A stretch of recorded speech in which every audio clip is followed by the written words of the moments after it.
Hello রিসনা, প্রথম দিক থেকে আমি বলি যে ঘটনাটা আসলে এই মাসের প্রথম দিক থেকে শুরু হলো।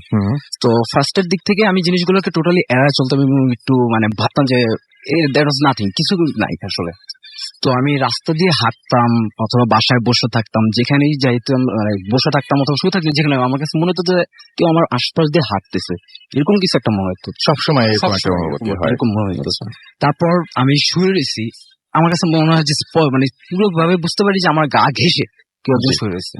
আমি জিনিসটা আমার আব্বু মুখে জানাই। এটা আপনি অনুভূতি, এটা আপনার কি রেগুলার হয় যে কেউ ঘা ঘেঁষে শুয়ে আছে এরকম কিছু? হ্যাঁ, রেগুলারই বলতে গেলে হইতেছে আমার এগুলা। তো আমি এগুলো আমার আব্বু মুখের কাছে শেয়ার করি, বাট তারা কোনো জিনিসটাকে মানে কেয়ার করে না, ইম্পর্টেন্স অত দেয় না। তো আমি এই জিনিসটা বলি, আমাদের যে জায়গাতে আমি আসা যাওয়া করি রাতের 11:30-12টার দিকে আমি ফ্রেন্ডদের সাথে আড্ডা মেরে দেন আমি ওখান থেকে চলে আসি। তো আমাদের মেইন রোডটা, মাদ্রাসার সাথে মেইন রোডটা দিয়ে যখন আসতাম, মেইন রোডটার দুই সাইড হচ্ছে পুকুর টাইপসের এবং ঝোপঝাড় টাইপসের এই রোড ছিল।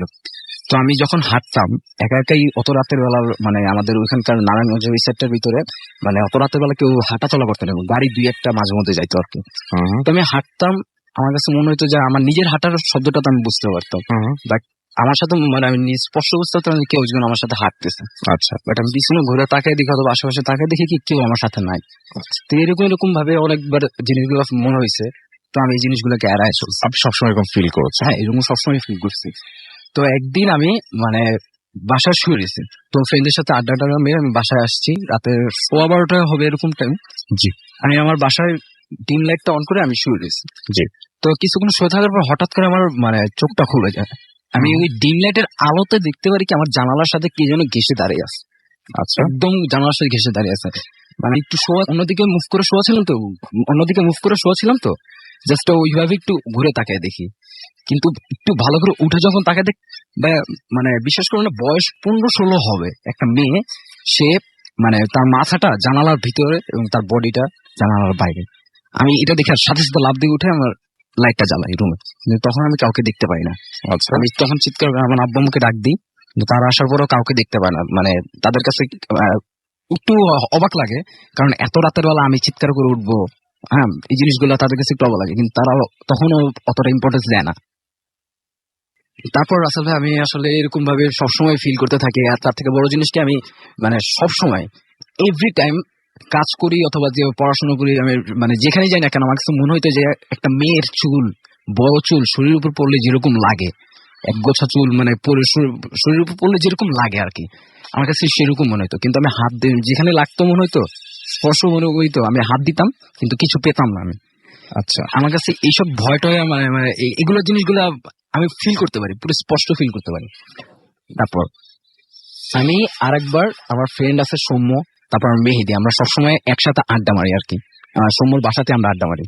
তো আরেকদিন আমরা সৌম্যর বাসার ওখানে সৌম্যর বাসাতে আড্ডা মারতেছিলাম, কারেন্ট চলে গেছে ওর বাসায়। তো আমরা নিচে নামছি, নিচে নামার পরে মানে ওর বাসার সামনে একটা মাঠ ছিল, মাঠটা চারো সাইডে ডোবা ছিল, এক সাইড দিয়ে জাস্ট ভরাট করা হয়েছে, যেটা মানে কিছুদিন পরে বাড়িটারি এসব করবে এরকম কারণে ভরাটটা করা হয়েছে। তো মাঠটার এক সাইডে ছিল একটু ঝোপঝাড় টাইপের। তো আমরা কারেন্ট চলে গেছে যেহেতু, আমরা 3-4 জন একসাথে দাঁড়ায় কথাবার্তা বলতেছিলাম। তো আমি হঠাৎ করে আমার ফোন আসে, আমি একটু সাইডে যাই, সাইডে যাওয়ার পর মানে কথা বলতেছি, এমন করে হঠাৎ করে ঝোপের থেকে কে যেন দাঁড়াতেছে সাদা কাপড় পরা। আমি সাথে সাথে জিনিসটা দেখে আমি সৌম্য বলে ডাক দিই। মানে সৌম্যর থেকে আসার সময় আমি তখন ওই সময় 2-3 দিন আগে আমি এগুলো শেয়ার করছিলাম যে দোস্ত আমার সাথে এরকম হইতেছে, আমি এখানে কি করব। ওরাও মানে তখন অবাক হয়ে যায় যে এগুলো কি হইতেছে। তো আমি যখন সৌম্য বলে ডাক দিই, সৌম্যর সাথে সাথে বুঝা গেছে জিনিসটা। তো আসার পরে আমাকে নিয়ে গেছে বলে কিছুক্ষণ পর, মানে আমার তখনও মানে কিছু মনে নাই যে আমি আসলে কি দেখছি না দেখছি, আমার কিছু মনে নাই। একটু পর বুঝতে পারি যে সৌম্য আমার গালে থাপ্পড় দিতেছে, থাপ্পড় দেওয়ার পর আমাকে বলতে, মানে তখন যা শুনছি সেটা হচ্ছে আমি নাকি ওই ঝোপটার দিকে এক দৃষ্টিতে ঘাড় ঘিরে অন্যদিকে ওইদিকে তাকায় আমি ঠিক না, ওরা নাকি অনেক চেষ্টা করার পর আমার ঘাটটা ঘুরাইতে পারবে, আমার ঘাটটা নাকি পুরো শক্ত রয়েছে। তারপর ওইখান থেকে এটা আমরা ওর বাসার সামনে এক চায়ের দোকান আছে, সেই চায়ের দোকানে যাই। চায়ের দোকানে হয় কি ন্যাচারালি অনেক সময় অনেক মানুষ বিভিন্ন জিনিস বসে বসে কথাবার্তা বলে, আড্ডা মারে, চা টা খাই, এইসব করে। তো আমি সৌম্য মেহেদি আমরা 3 জন ওখানে আড্ডা মারতেছিলাম, কথা বলতেছিলাম, চাটা খাচ্ছিলাম। হঠাৎ করে রাসেল ভাই মানে এমন একটা আতরের গন্ধ ওই জায়গার ভিতরে আসে, মানে বিকট একটা এত সুন্দর একটা আতরের গন্ধ ভাই আমাদের নাকে সবার বাজে, শুধু যে আমার না তা না, সবারই ভাসতেছে। মানে সবাই বুঝতে পারে যে না আতর গন্ধটা সবাই পাইছে, এবং সবাই এট এ টাইম বলছে যে না এই তোরা কি কোনো আতর গন্ধ পাইতেছিস? তখন মানে আমি বলার সাথে সাথে তারা বলছে হ্যাঁ আমরা তো পাইতেছি জিনিসটা, এত সুন্দর একটা আতরের গন্ধ। কিন্তু মজার বিষয় হচ্ছে গিয়ে, অবাক করার বিষয়, ওই জায়গার ভিতর কোনো হুজুর কিংবা কোনো পরহেজগার মানুষ অত সময় মানে অতটুকু সময়ের ভিতরে কেউ আসে নাই। তো ন্যাচারালি আতর মাল অন্য কোনো মানুষ যদি আতর মারে এতটা গন্ধ হবে না, এবং শুধু মানে আমাদের সাইডটার ভিতরে আসবে না, এরকম মনে হয়। এরপর থেকে আমি স্মেলটা, ওই সেম স্মেলটা আমি ম্যাক্সিমাম জায়গায় পাচ্ছি। ইভেন আমার আব্বু সেম স্মেলটা পাচ্ছে, আমিও পাচ্ছি, সব জায়গাতে আমার আব্বু স্মেলটা পাইতেছে। তারপর আমি এসএ লিমিটেডে জব করি, আমার আব্বু এসএ লিমিটেডে জব করে। তো আমরা মানে আমার আব্বু কাজটা যেখানে থাকে সেখানে ফ্যাক্টরিটা ছিল, ফ্যাক্টরি থেকে মানে গোডাউনটা ছিল। তো আমরা এসএ লিমিটেড ফ্যাক্টরি থেকে চুনের বস্তা টস্তা এইসব নিয়ে আমাদের ফ্যাক্টরিতে রাখা হয় আর কি। তো আমি আমার কলিগ যে Swapan uncle, Wahab uncle, Sohel uncle, ওনারা সবাই একসাথে বসে আমার আব্বুর সাথে ছিল। তো হঠাৎ করে হয়েছে কি, মানে আমরা কেচি গেটটা মানে চুনের বস্তা টস্তা এগুলো বিকেলের দিকে আইনা রাখা হয়েছিল, রাখা কেচি গেটটা অফ করে দিয়েছে, মানে ফুল গোডাউনটা অফ, একটু পরে সব মানুষ চলে যাবে। তো ওইখানে কোনো মানুষ ঢোকার আর কোনো চান্স নাই, লেবাররা যারা ছিল সবাইকে বের করে দেওয়া হয়েছে, ওখানে মানুষ ঢোকার চান্স নাই। তো অফিসটা বন্ধ করার আগ মুহূর্তে আমরা বসে রয়েছিলাম, দাঁড়া দাঁড়া কথা বলতেছি, ঠিক গোডাউনটার সামনে কেচি গেট লাগানো যেখানে ছিল, হ্যাঁ, ভিতর থেকে আবার গোডাউনটা ফুললি ভাবে দেখা যায়। তো আমি দাঁড়া আব্বুর সাথে সবার সাথে দাঁড়া কথা বলতেছিলাম, এমন সময় আমি দেখি কি আমাদের ওখানে ফার্মাসিউটিক্যাল ওষুধগুলো বিভিন্ন ভাবে সাজানো থাকে র্যাকের ভিতরে। তো আমরা কোনো জায়গার নাম না বলি, হ্যাঁ, একটু আমাদের জন্য ভালো হয় তাহলে। ওখানে সাজানো থাকে। তো এইসব জায়গা হয়েছে কি, মানে আমি হঠাৎ করে আমার চোখটা দেখি কি, আমি একটা সাইডের এক কোনা দিকে কি যেন আমার দিকে তাকায় আছে, উজ্জ্বল চোখ আমার দিকে তাকায় আছে। আমি সাথে সাথে চিৎকার দিয়ে উঠি যে আব্বু এখানে কি? আমার আব্বু তারপর সবাই ওনারা সবাই ভাবে যে হঠাৎ করে চিৎকার দিয়ে উঠলো কেন, এখানে কি থাকতে পারে, এখানে তো কেউ না। আমার আব্বু বলতেছে যে এখানে তো কেউ কিছু নাই, কোথাও কিছু নাই, তুমি কি দেখতেছো? তখন আমি বলতেছি আমি সত্যি সত্যি দেখেছি ওই জায়গার ভিতরে কিছু একটা আছে, তুমি গেট খোলো। পরে আব্বু আমরা সবাই গেটটা খুলে ভিতরে যাই, ভাই কাউকে পাই না, কিছু দেখতে পাই না। কিন্তু মানে অবাক করার বিষয়, সেই যে চুনের বস্তাগুলো এনে রাখা হয়েছিল, সেই চুনের বস্তাগুলো এক সাইডে সাজানো রেখেছিলাম আমরা, সেগুলো আর সাজানো নাই, সেগুলো মাটিতে ফেলানো ছিল, এবং প্রত্যেকটা চুনের বস্তা ছেঁড়া ছিল। এই জিনিসটা দেখার পর আমার আব্বু ভয় পেয়ে যায়, এবং আমার সাথে যারা ছিল তারা সবাই ভয় পেয়ে যায়, আমি তো ভয় কাঁপাকাঁপি শুরু করে দিই। সেদিন আমার আব্বু আমাকে ওই দিনেই বিকালের দিকে যখন ঘটনাটা ঘটছে, এশার নামাজের পরে আমার আব্বু আমাকে আমাদের ওখানকার এলাকার ওইখানকার এক হুজুরের কাছে নিয়ে যায়। তো হুজুরের কাছে নিয়ে যাওয়ার পর আমাকে হুজুর মানে যখন হুজুরের রুমে ঢুকছিলাম, সাথে সাথে মানে বসলাম, বসার সাথে হুজুর আমার দিকে এক দৃষ্টিতে কতক্ষণ তাকাইছিল। আমি হুজুরের তাকানোটা দেখে ভয় পেয়ে যাই, অনেকক্ষণ এক দৃষ্টিতে তাকাচ্ছিল আমার দিকে। তারপর হঠাৎ করে আমার দিকে বিভিন্ন রকম সূরা টুরা পরে আমার ফুটু দিল, তারপর তাবিজ দিল আমার গলায়। তারপর সে আসলো আমাদের বাসায় এসে আমার রুমটাকে বন্ধ করে দিল, আমার শরীরটাকে বন্ধ করে দিল, তারপর আমাদের বাড়িটাকে বন্ধ করে দিল, মানে বিভিন্ন রকম সূরা টুরা এইসব বলে। এখন আর আগের মতো সেই ফিলটা হয় না, যে মানে সবসময় হয় না যে আমি শুয়েছি কিন্তু গায়ের ভিতরে রয়েছে। আমি মাঝরাতেও জায়গা উঠতাম, তখনকার সময় চিৎকার করে উঠতাম, আমার আব্বা সবাই মানে দেখতো যে আমি হঠাৎ করে চিৎকার করেছি, তারা ভয় পেয়ে যেত। এত রাতের বেলা আমি চিৎকার করতেছি, 2টা নাই, 3টা নাই, 4টা নাই, ভোরের আগে এরকম সময়। তো এরপর থেকে এরকম হয় না, গা ঘেঁষা কিছু না, কিন্তু স্টিল নাও আমি সেই স্মেলটা পাই, এবং স্টিল নাও আমার এখনো মনে হয় যে আমার শরীরের উপর চুলের সেই গোছা মানে সেই চুলটা পড়তেছে, এরকম আমার কাছে মনে হয়। মানে এখন আগের মতো হয় না, বাট কম। ওকে, এই ছিল আমার ঘটনা। Thank you so much. আপনার ঘটনার জন্য আপনাকে অনেক অনেক ধন্যবাদ, এবং আপনারাও জানান যে এই ঘটনাটা আপনাদের কাছে কেমন লাগলো। এবং এই ব্যাপারটা হয়তো অনেকেই শুনেছেন যে হঠাৎ করে রাতের বেলায় শুয়ে আছেন, এটা আমাদের সাথেও ঘটেছে, এবং মানে অনেকের সাথে ঘটেছে। রাতের বেলায় শুয়ে আছেন, হঠাৎ করে মনে হচ্ছে যে পাশে কেউ শুয়ে পড়লো, এরকম একটা অনুভূতি। আপনি হাঁটছেন, পেছন পেছন কেউ একজন হাঁটছে, এরকম একটা অনুভূতি। এই অনুভূতিগুলো কিন্তু বেশ কমন এবং অনেকের মাঝেই শোনা যায়। কিন্তু আপনি শুয়ে আছেন, এই মুহূর্তে হঠাৎ করে আপনার ঘুম ভাঙলো, কারণ আপনার গায়ের উপরে একগোছা চুল এসে পড়ছে, এবং আপনি সেই অনুভূতিটা টের পাচ্ছেন এবং আপনি সেটা টের পাচ্ছেন এবং বুঝতে পারছেন, এই ব্যাপারটা খুবই উইয়ার্ড আমার কাছে মনে হয়। আপনাদের কাছে কেমন লাগলো সেটা জানিয়ে আমাকে SMS করুন। SMS করতে হলে মোবাইলের মেসেজ অপশনে গিয়ে টাইপ করুন ফুর্তি, FORTI ফুর্তি, স্পেস দিয়ে লিখুন আপনার নাম, স্পেস দিয়ে আপনার মেসেজ পাঠিয়ে দেন 9840 নাম্বারে। আমাদের ইমেল করতে চাইলে আমাদের ইমেল অ্যাড্রেস হচ্ছে bhutfm@radiofurti.fm, which is BHOOTFM@radioforti.fm। আপনার নাম, ঠিকানা এবং ফোন নাম্বার সহ আপনার জীবনে ঘটে যাওয়া বা আপনার জানা সেরা ঘটনা লিখে পাঠিয়ে দিন আমাদের কাছে। উৎস খান আমাদেরকে লিখেছেন যে তিনি এখন শুনতে পাচ্ছেন আমাদেরকে, কিনা বুঝতে পারছি না। তিনি ডাউনলোড করে শোনেন রেগুলার, লাইভ শোনা তার জন্য একটু ডিফিকাল্ট হয়ে যায়। আপনি লাইভ শুনতে পারবেন না তার কোনো কারণ কিন্তু নাই। আপনি যেখানেই থাকুন না কেন, যেখানে যেখানে ইন্টারনেট আছে সেখানে সেখানে মানে আপনি ফুর্তি অ্যাপ দিয়ে লাইভ এনি টাইম আপনি শুনতে পারবেন।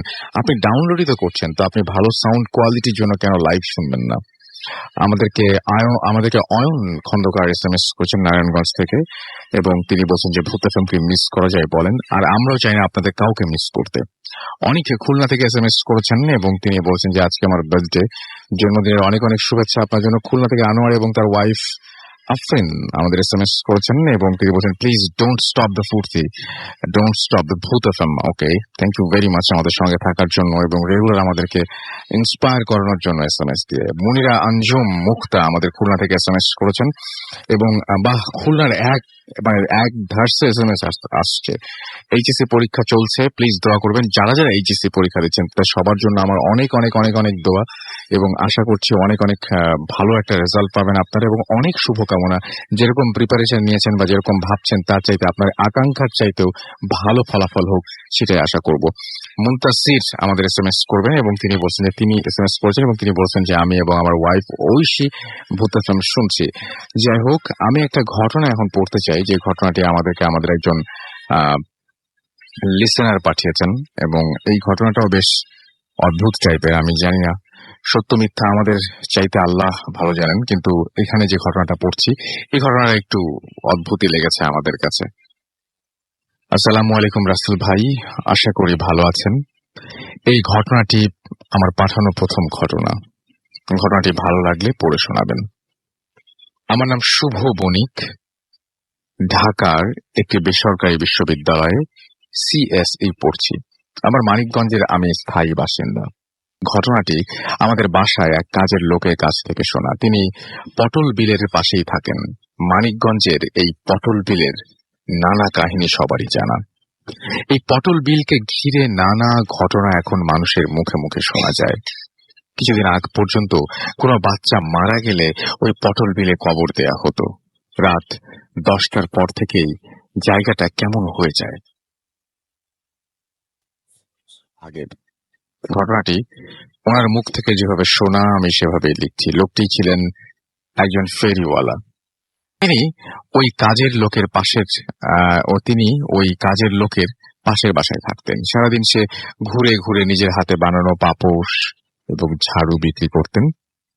একদিন তার পণ্য বিক্রি করা শেষে বাড়ি ফিরতে ফিরতে অনেক রাত হয়ে যায় এবং হঠাৎ প্রচুর ঝড় শুরু হয়ে যায়। বাসা তখনও অনেক দূরে। বাধ্য হয়েই তিনি আশেপাশে আশ্রয়ের জায়গায় খুঁজতে থাকেন, কিন্তু তার আশেপাশে কোনো বাড়ি ঘর ছিল না। বেশ খানিকটা দূরে একটি মাত্র খোলা ঘর তার চোখে পড়ল। সে তার মালপত্র নিয়ে দৌড়ে সেই ঘরটিতে আশ্রয় নিল। ঝড় ক্রমশ বাড়তে লাগলো। খুব ক্লান্ত থাকায় সে নিজের অজান্তে কিছু একটার মধ্যে হেলান দিয়ে ঘুমিয়ে পড়ল। তখন প্রায় রাত হয়ে গেছে, বাইরে বৃষ্টি তখনও চলছে। তার ঘুম ভাঙলো। এতক্ষণে সে খেয়াল করলো যে তার জামা কাপড় ভেজা এবং তার বেশ ঠান্ডা লাগছে। অতঃপর সে মৃদু আলোর ঝলকানিতে বুঝতে পারল যে সে এতক্ষণ একটা মানুষের পাশে হেলান দিয়ে শুয়েছিল, কিন্তু লোকটি চাদর মুড়ি দিয়ে শুয়ে আছে এবং শরীরটা গরম করার জন্য তার খুব সিগারেট খেতে ইচ্ছে করলো। তখন তার মনে পড়লো যে তার পকেটে সিগারেট আছে, কিন্তু দেশলাই নেই। তখন সে ভাবলো পাশে ঘুমিয়ে থাকা লোকটিকে জিজ্ঞেস করলেও তো তা থাকতেও পারে। সে লোকটির কাছে আগুন চাইলো। লোকটি তার মুখের চাদর না সরিয়েই ঘুমের ঘোরে তাকে একটা দেশলাই দিল এবং ফেরিওয়ালা সিগারেটটি ধরিয়ে দেশলাইটি ফেরত দিল এবং লোকটি ওইভাবেই শুধু হাত বাড়িয়ে দেশলাইটা নিয়ে পাশে রেখে দিল। ফেরিওয়ালা সিগারেট খেতে খেতে কথা বলল, কিন্তু লোকটি কোনো সাড়া না দেয় সে ভাবল হয়তো লোকটি ঘুমিয়ে পড়েছে। এই ভেবে সেও একটু পরে ঘুমিয়ে পড়ল। সকালবেলা তার ঘুম ভাঙলো একজন ডোমের ডাকে। ডোম তাকে জিজ্ঞেস করলো যে এইখানে কি করছেন। লোকটি বলল যে গত রাতে প্রচুর ঝড়ের কারণে আমরা কোথাও জায়গা না পেয়ে এই ঘরটিতে আশ্রয় নিয়েছি। এখন সকাল হয়েছে, আমি চলে যাব। লোকটি তার পাশে তাকিয়ে দেখে যে লোকটি রাতে তাকে দেশলাই দিয়েছিল সে তখনও মুখ ঢেকে ঘুমাচ্ছে। পরে ফেরিওয়ালা ডোমটিকে ডেকে বলল যে গত রাতে সমস্ত ঘটনা খুলে বলল। ডোমটি হেসে বলল যে তুমি কি মজা করছো আমার সাথে? রাতের নেশার ঘরে ছিলে? লোকটি জিজ্ঞেস করলো কেন? উত্তরে ডোমটি বলল যে ঘুমন্ত মানুষটির শরীরটা থেকে কাপড়টা টেনে সরিয়ে ফেরিওয়ালাকে দেখালো এবং বলল এই ঘরটি লাশ কাটা ঘর। ফেরিওয়ালা দেখলো যে সে লোকটিকে ঘুমন্ত অবস্থায় যে ভেবেছিল সেটি আসলে একটি লাশ, পেট কাটা, নাড়ি ভুড়ি প্রায় বের করা, ছোট ছোট আচ্ছা, এবং তার গায়ে অনেক কোপের দাগ ছিল। এই ঘটনা দেখে তার পায়ের নিচ থেকে মাটি যেন সরে গেল। সে সামলাতে পারল না যে লাশটি কিভাবে গত রাত্রে এখানে তাকে দেশলাই দিল। পাশে থাকা সেই লোকটির দেশলাই দিয়ে সিগারেটের ছাই দেখে সে নিজে যেন ধরানো সিগারেটের ছাই দেখে সে যেন নিজের দুই চোখকে বিশ্বাস করতে পারলো না। বাসায় গিয়ে সে ঘটনাটি খুলে বলল, কিন্তু কেউ তার কথা বিশ্বাস করলো না। ওই দিন তার প্রচুর জ্বর আসে। 3 দিন পর লোকটি মারা যায়। ঘটনাটি পড়ে শোনালে ভালো লাগবে। আপনারা চাইলে পটল বিল সম্পর্কিত অনেক ঘটনা আপনাদের জানাবো। ভালো থাকবেন এবং ধন্যবাদ। শুভ বণিক, মানিকগঞ্জ সদর, মানিকগঞ্জ। আপনাকে অনেক ধন্যবাদ। এবং আমরা পটল বিলের যদি ঘটনা থাকে তাহলে আমাদের পাঠান, এবং যারা যারা জানেন না কেন তারা লিখে পাঠাবেন অবশ্যই আমাদেরকে। যদি সেই রকম কোনো ভয়ঙ্কর জায়গা হয় আমরা সেখানে ভিজিটও করতে পারি। সো অবশ্যই জানিয়ে দিন যে কি আছে পটল বিল সম্পর্কে কি জানেন এবং এই ঘটনাটি কেমন লাগলো সেটা জানিয়ে আমাকে SMS পাঠাতে ভুলবেন না। আমরা চলে যাবো একটা ছোট্ট বিরতিতে। বিরতির পরে আবারও ফিরে আসবো। সেই পর্যন্ত আশা করছি আমাদের সঙ্গেই থাকবেন এবং আমাদের সঙ্গে থাকবেন। এবং ফেসবুকে বেশ কিছু কমেন্ট আসছে, সেগুলো আমরা ফিরে এসে পড়বো। আপাতত চলে যাচ্ছি একটা ছোট্ট বিরতিতে। স্টে টিউন টু রেডিও ফুর্তি।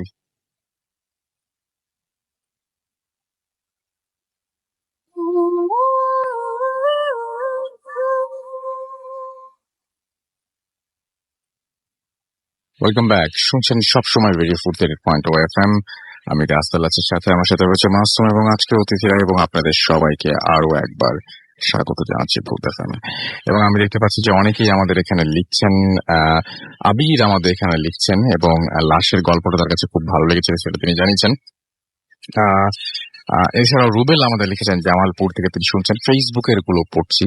হাসান লিখেছেন যে অনেক ভয় লাগছে। এছাড়াও দেখতে পাচ্ছি যে আমাদেরকে রিফাত লিখেছেন সবগুলো স্টোরি অসাধারণ ছিল।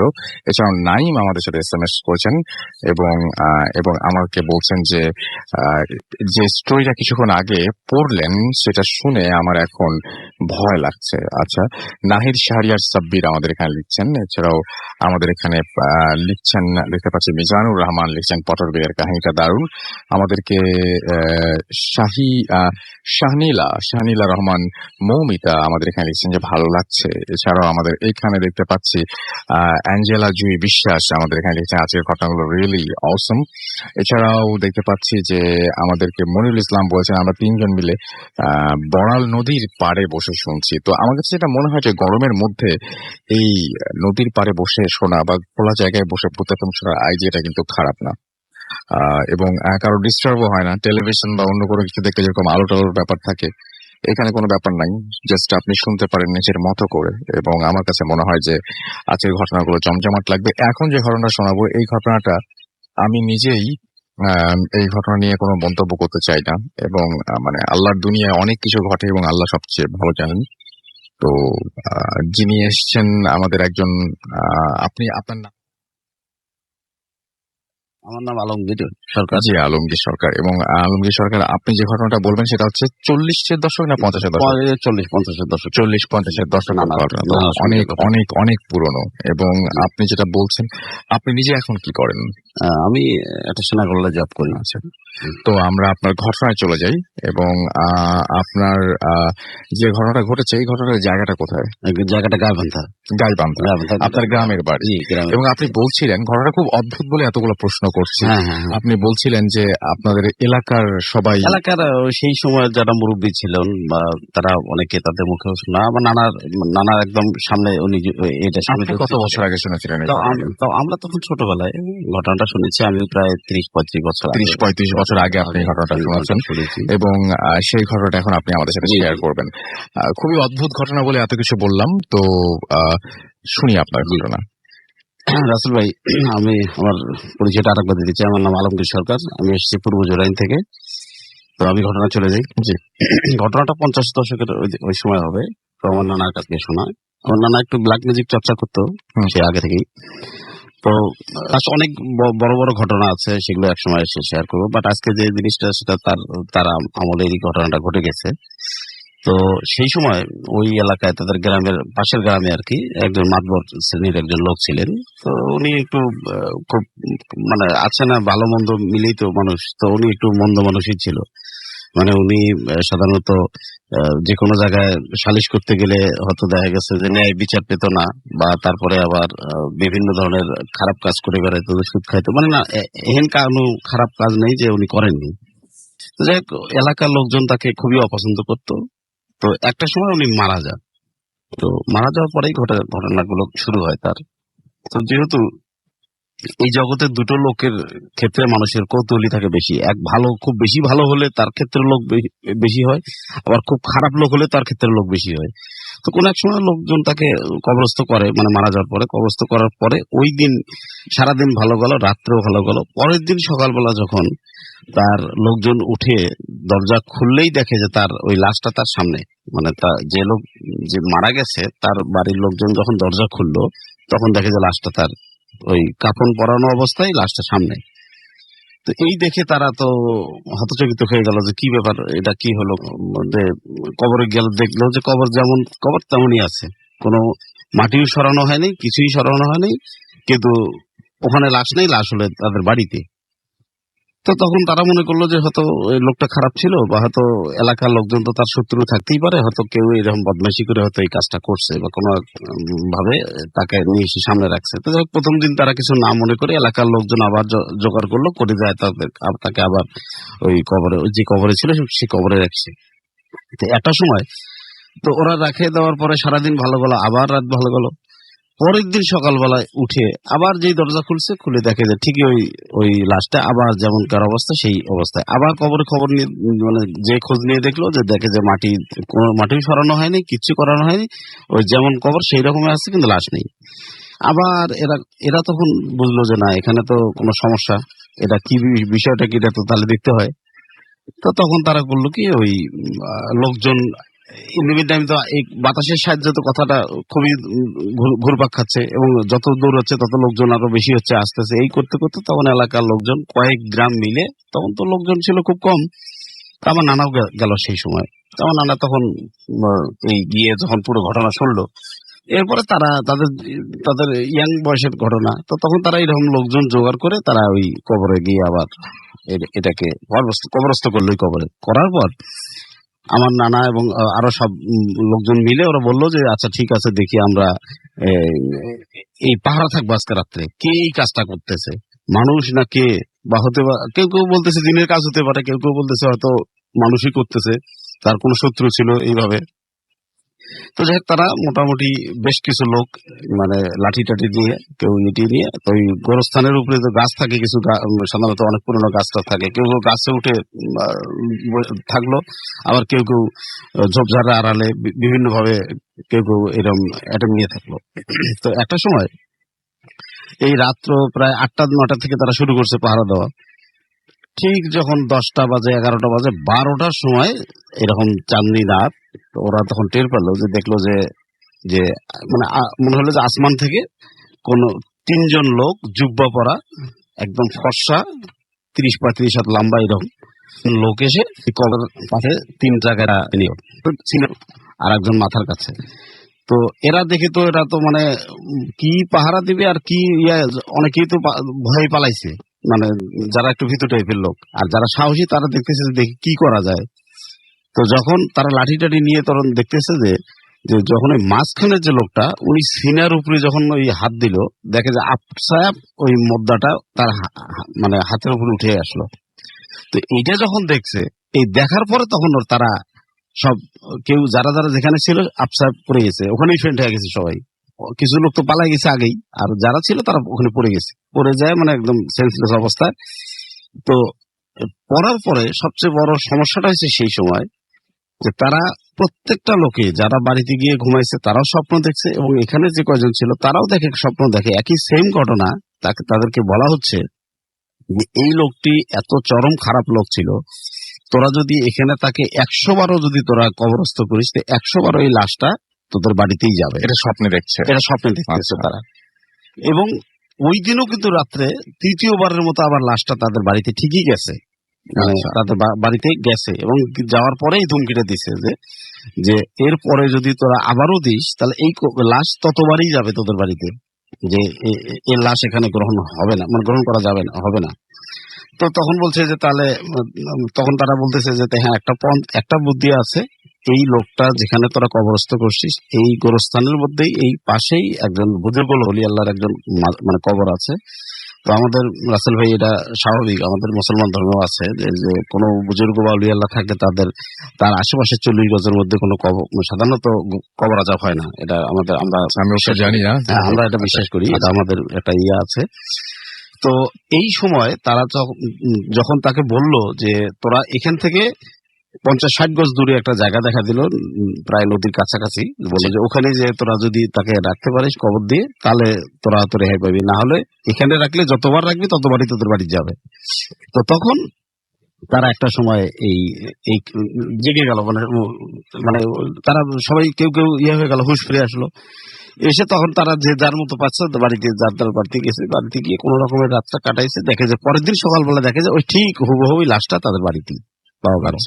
তখন দেখি এলাকার লোকজন, তো এটা বিরাট একটা সরগোল পড়ে গেল, এবং এলাকার লোকজন বললো যে না, এটা তো স্বাভাবিকভাবে নেওয়া যায় না। তো এক কথা দুই কথা সবার সামনে বললো যে আমি একটা দেখলাম যে ওই 3 জন এই কথা বলতেছিল এই লাশটা সম্বন্ধে।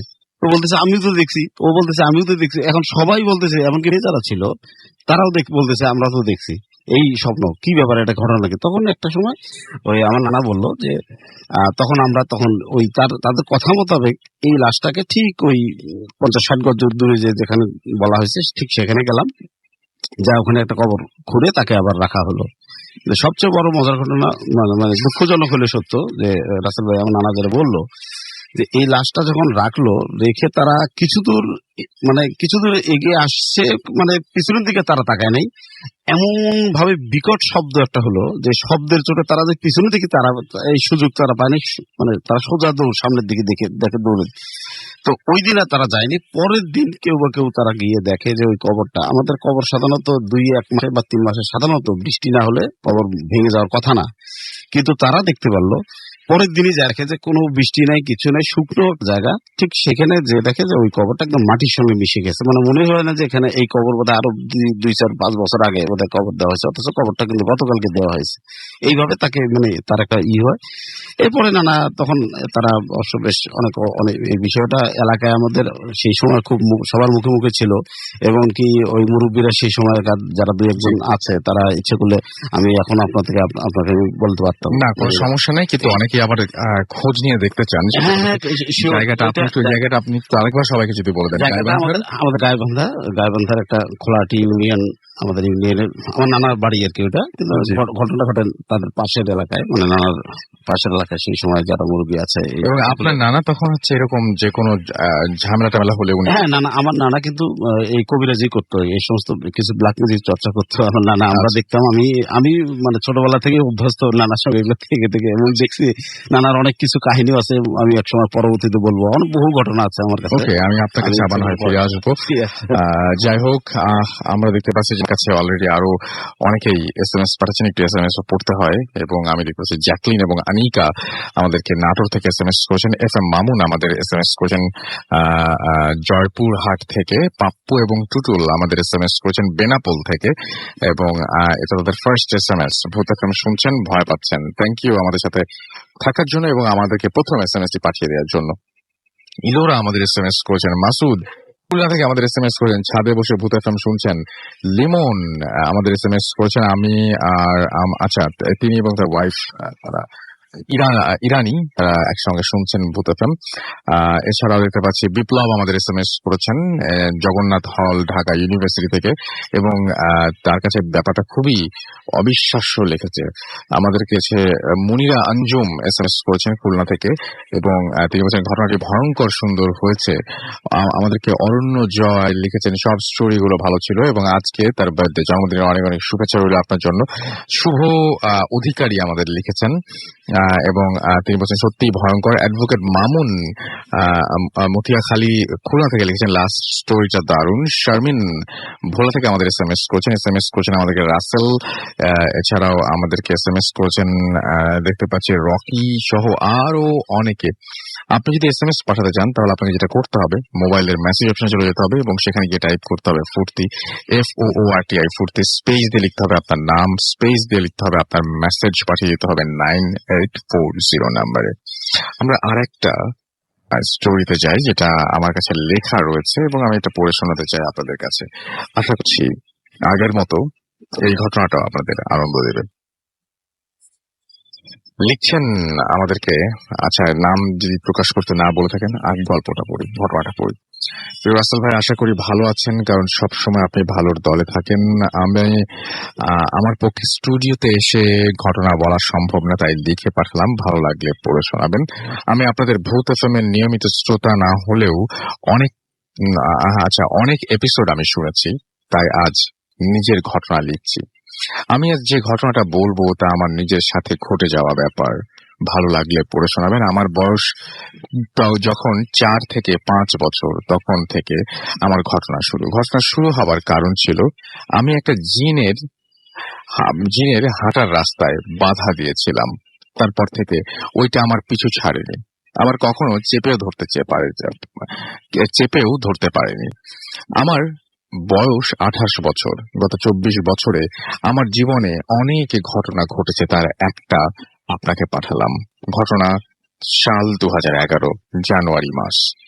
আমি আমার 2 বন্ধু মিলে কমলাপুর কবরস্থানের কাছে একটা বাসা ভাড়া নিয়ে থাকতাম। বাড়িটি ছিল 6 তলা আর আমরা থাকতাম ছাদের ওপরেই বাসাটিতে। 2 রুমের বাসাটি নতুন বানানো, তাই জানলার 2-1টা গ্রিল লাগানো বাকি ছিল। তো ঘটনার দিন কাজের চাপ থাকায় অফিস থেকে একটু দেরিতে বাসায় আসি। বাসায় এসে দেখি আমার 2 বন্ধু তখনও বাসায় আসেনি। আমি ওদেরকে ফোন দিলে ওরা আমাকে জানায় যে ওরা আজ বাসায় আসতে পারবে না, তাই রাতে একা থাকতে হয়। রাতের খাবার খেয়ে টিভি দেখতে দেখতে রাত প্রায় 2:15 বেজে যায়। পরদিন অফিস থাকায় ঘুমোতে যাওয়ার ব্যবস্থা করে ওয়াশরুমে যাই। বলে রাখা ভালো, ওয়াশরুমের ছোট জানালাতে তখনও কোনো গ্রিল বা গ্লাস লাগানো ছিল না। ওয়াশরুমে ঢুকেই আমার চোখ যায় কমলাপুর পোর্টের বিপরীতে থাকা একটি গার্মেন্টস এর ছাদের ওপর পানির ট্যাঙ্কির ওপরে কেউ একজন বসে আছে। এসব ব্যাপারে অভ্যস্ত থাকায় আমি তেমন একটা মাথা না ঘামিয়ে কাজ করতে লাগলাম। বাসায় কেউ না থাকলে ওয়াশরুমের দরজাটা হালকা করে চাপানো রেখেই আমরা কাজ করছিলাম, এবং সর্বোচ্চ 1 মিনিট পরে আমি যখন বাসা থেকে উঠে দাঁড়ালাম, দেখলাম দূরে আমি যে জিনিসটাকে দেখলাম সেটা বসা দেখেছিলাম, ঠিক সেটা আমার ওয়াশরুমের সামনের ছাদে বসে আছে এবং ছোট জানালার সামনে পা ঝুলাচ্ছে। আমি খুব ভালোভাবে দেখতে পেলাম ওই জিনিসটার পায়ের পাতা আমার দিকে ঘুরানো, অর্থাৎ পায়ের আঙুলগুলো আমার দিকে ছিল, এবং আঙুল ছিল মাত্র 4টা, যা স্বাভাবিক মানুষের তুলনায় অনেক বড়। এতটা কাছাকাছি চলে আসার কারণে আমি ঘাবড়ে যাই। ভয় পেলেও তখনও মনে সাহস হারায়নি। যা কিছু দোয়া পড়তে জানি তাই পড়তে লাগলাম। দোয়া পড়তে পড়তে যখন ওয়াশরুমের দরজা খুলে যাব, ঠিক দরজা বাহির থেকে দেখলাম যে ছিটকানি লাগানো। তবে আমার সম্পূর্ণ মনে আছে যে আমি দরজা লাগাইনি, আর এমনও না যে কেউ মজা করে দরজা বাহির থেকে লাগিয়ে দিয়েছে, কারণ ওই দিন আমি ছাড়া বাসায় আর কেউ ছিল না। যখন টানাটানি করেও দরজাটা খুলছিল না, আস্তে আস্তে ভয়টা বাড়তে লাগলো। কি করব বুঝতে পারছিলাম না। কয়েক সেকেন্ড সময় নিয়ে শরীরে যত শক্তি ছিল তাই দিয়ে দরজাটায় একটা লাথি দিলাম। প্লাস্টিকের ডোরের দরজা হওয়ার কারণে দরজাটা ভেঙে যায় আর আস্তে করে খুলে যায়। ওই দিন রাতে সারা রাত লাইট জ্বালিয়ে রেখে বসেছিলাম। ওই ঘটনার পর আমরা বাসা ছেড়ে দেই আর পাশের আরেকটি বাসায় উঠি। বাসা ছাড়লে কি হবে, ওইটা আমার পিছু ছাড়েনি। ফেব্রুয়ারি মাসের কোনো একদিন বিকেলে কমলাপুর ব্রিজ দিয়ে আমি স্টেশনের দিকে যাচ্ছিলাম, গন্তব্য আরামবাগ। আমি ওভারব্রিজ থেকে নামার পর সময় খেয়াল করলাম স্টেশনের লাশ ঘরের সামনে একটা লাশ চাটাই দিয়ে মুড়ে ভ্যানের উপর রেখে দেওয়া। যেহেতু আমি কিছু বিধিনিষেধ মানি এবং যার মধ্যে একটা হচ্ছে যে কোনো লাশের কাছে না যাওয়া, তাই দ্রুত ওখান থেকে চলে আসি। তবে লাশ হয়তো পুরনো হওয়ার কারণে সেখান থেকে গন্ধ আসছিল। আমি দ্রুত যাওয়ার সময় সেই গন্ধটা আমার নাকে লাগে। রাতে বাসায় কেউ থাকবে না জেনে একটু রাত করে বাসায় ফিরি এবং বেশ কিছু কাজের চাপে বিকেলে দেখা লাশের কথাটা পুরোপুরি ভুলে গেলাম। মেস থাকি, তাই একা থাকার প্রস্তুতি নিলাম। রাত কয়টা বাজে জানি না, হঠাৎ ঘুমের মধ্যে স্বপ্নে সেই লাশটা দেখতে লাগলাম, সাথে গন্ধটা অনুভব করলাম। গন্ধটা এত বেশি পরিমাণে পাচ্ছিলাম যে আমি অনেকটা লাফ দিয়ে ঘুম থেকে উঠলাম। ঘুম ভেঙে যাওয়ার পর দেখি গন্ধটা পুরো ঘরে ছড়িয়ে গেছে এবং তা পরিমাণে বেশি, যা সহ্য করা যাচ্ছিল না। আমি গন্ধটা কমানোর জন্য রুমের জানালাগুলো খুলে দেই, কিন্তু তবুও গন্ধটা যাচ্ছিল না। রুমে স্প্রে দিলাম, কিন্তু গন্ধটা কমছিল না, বরং মনে হচ্ছিল যেন গন্ধটা বাড়ছে। কোনো উপায় না পেয়ে যখন রুমের ছিটকানিটা খুললাম, মনে হলো কেউ একজন সজোরে দরজার বাহির থেকে ধাক্কা দেয় আর দরজাটা সজোরে আমার মাথায় আঘাত করে। এরপর আমার আর কিছু মনে নেই। জ্ঞান ফেরার পর জানতে পারি আমার পাশের রুমের এক ভাই ফজরের নামাজ পড়ার সময় ওঠে এবং রুমের বাইরে আমাকে দেখেছে এবং আমার শরীর রুমের মধ্যে, অর্ধেক শরীর বাইরে পড়েছিল। পরে আমার বন্ধুরা আসলে ওরা আমাকে সুস্থ করে তোলে এবং এটাই ছিল আমার ঘটনা। ভালো লাগলে পড়ে শোনাবেন। এছাড়া আমার জীবনে ঘটে যাওয়া এক ভয়ানক ঘটনা আছে, যা অন্য আরেকদিন লিখে পাঠাবো। সবাই ভালো থাকবেন। এবং এখন আমি যেহেতু কোথাও নাম বলতে নিষেধ করেন, আমি বলে দিচ্ছি সুজন হোসেন অনিক, তার বাসা মালিবাগ, ঢাকায়। এবং আমি একটা জিনিস শুধু বলবো যে আজকে অনেকেই জানি যে ভূত এফএম শেষ করেও ওয়াশরুমে যাবেন এবং ওয়াশরুমে যে ছোট্ট জানালাটা আছে সেই জানালা দিকে আপনাদের এমনিতে না চাইতেই চোখ পড়ে। কেন যেন আমরা যে জিনিসটা অ্যাভয়েড করতে চাই সেদিকেই আমাদের চোখ বারবার চলে যায়। যে জায়গাটা ওই যে বলে না যে যেখানে বাঘের ভয় সেখানেই সন্ধে হয়, তো ব্যাপারটা এরকম যে আমরা যে জিনিসগুলোকে অ্যাভয়েড করতে চাই, যে জিনিসগুলোকে ভয় পাই, সেই জিনিসগুলোই বারবার আমাদের সাথে ঘটে যায়। আমরা হঠাৎ করে অস্বস্তি অনুভব করছি, হয়তো শুয়ে আছি, ঘুমিয়ে আছি, রাত অনেক, এবং আমি আনুমানিক আমার কাছে মনে হলো যে হয়তো যে এখন 2টা বা 3টা বাজে, আমার ঘুম ভেঙে গেছে। আমি জানি যে এখন তাকালে আমি খারাপ কিছু দেখে ফেলতে পারি বা আমি আমার ঘরে কারো উপস্থিতি টের পাচ্ছি। কেন জানি না ওই সময় আপনি থেকেই চোখটা খুলে যায়, কেন জানি না ওই সময় আপনি থেকেই আমরা দেখে ফেলি সেই ভয়ের কিছু জিনিসটা। এবং এইখানেও সেই ব্যাপারটাই হয়েছে এবং চোখ চলে গেছে দূরে, সেখান থেকে ধীরে ধীরে সেই জিনিসটা কাছে এসছে এবং এক সময় ওনার জানালার যে ছোট্ট যে জানালাটা ওয়াশরুমের সেখানেই পা ঝুলিয়ে বসেছে এবং পায়ে ছিল 4টি আঙুল। তো এই জিনিসটা আপনি যদি দেখেন তাহলে বুঝতে পারবেন যে ব্যাপারটা কতটা ভয়ের, যে 4 আঙ্গুল সহ একটা পা আপনার ওয়াশরুমের ছোট্ট জানালায় ঝুলছে এবং আপনি অনেকদিন আগে দেখা কোনো বা এরকম কোন একটা উদ্ভট টাইপের একটা গন্ধ আপনার নাকে আসছে, ঘুম ভেঙে গেল আপনার যে গন্ধের কারণে, এবং আপনি দেখছেন যে পুরো ঘরে সেই গন্ধ এবং যে কোনো ধরনের স্প্রে দিয়েও সেই গন্ধটা আর যাচ্ছে না। কেমন লাগে এই ব্যাপারগুলো আপনাদের কাছ থেকে জানতে চাই। আপনারা একটু সময় নিয়ে SMS করুন আমাকে। আমি কিছুক্ষণ পরে একটা ছোট্ট বিরতির পরে আবারও ফিরে আসবো এবং আপনারা কি লিখলেন না লিখলেন জাস্ট জানাবেন যে আজকে যদি মনের ভুলে কোনোভাবে বাথরুমে গিয়ে হঠাৎ করেই দেখে ফেলেন আপনার সেই ওয়াশরুমের ছোট্ট জানালার বাইরে 2টো পা, যে পায়ে 4টি করে আঙুল, অথবা আপনি যদি হঠাৎ করে ঘুম ভেঙে এরকম কোন একটা অদ্ভুত টাইপের গন্ধ পান, অথবা আপনি যদি হঠাৎ করে অনুভব করেন যে আপনার শরীরের কোথাও চুলের স্পর্শ লাগছে, আপনার যে চুলের স্পর্শটা আপনার ঘুম ভাঙিয়ে দিয়েছে, কেমন লাগবে লিখে পাঠান আমাদেরকে। SMS করার নিয়মটি হচ্ছে মোবাইলের মেসেজ অপশনে গিয়ে টাইপ করুন ফুর্তি, FOORTI ফুর্তি, স্পেস দিয়ে লিখুন আপনার নাম, স্পেস দিয়ে আপনার মেসেজ পাঠিয়ে দিন 9840 নাম্বারে। যারা আমাদের ইমেল করতে চান, আমাদের ইমেল অ্যাড্রেস হচ্ছে bhutfm@radio.furti.fm। এবং যদি আমরা ইমেল গুলো আগেই পড়ে মানে আগের মানে এখন পাঠালে যে এখনই পড়বো তা না, হয়তো আগামী সপ্তাহে পড়তে পারবো, এবং এটা একটু ধৈর্য ধরে পাঠাতে হবে এই জন্য। আর যারা আমাদেরকে দেখতে পাচ্ছি, যারা আমাদেরকে ফেসবুকে কানেক্টেড থাকছেন আমাদের সাথে, তারা চলে যান www.facebook.com/radio.furti and www.facebook.com/bhutfm.russell। ফিরে আসবো আবারও, সেই পর্যন্ত আমার সঙ্গেই থাকুন। Stay tuned to Radio Furti and don't stop the Furti.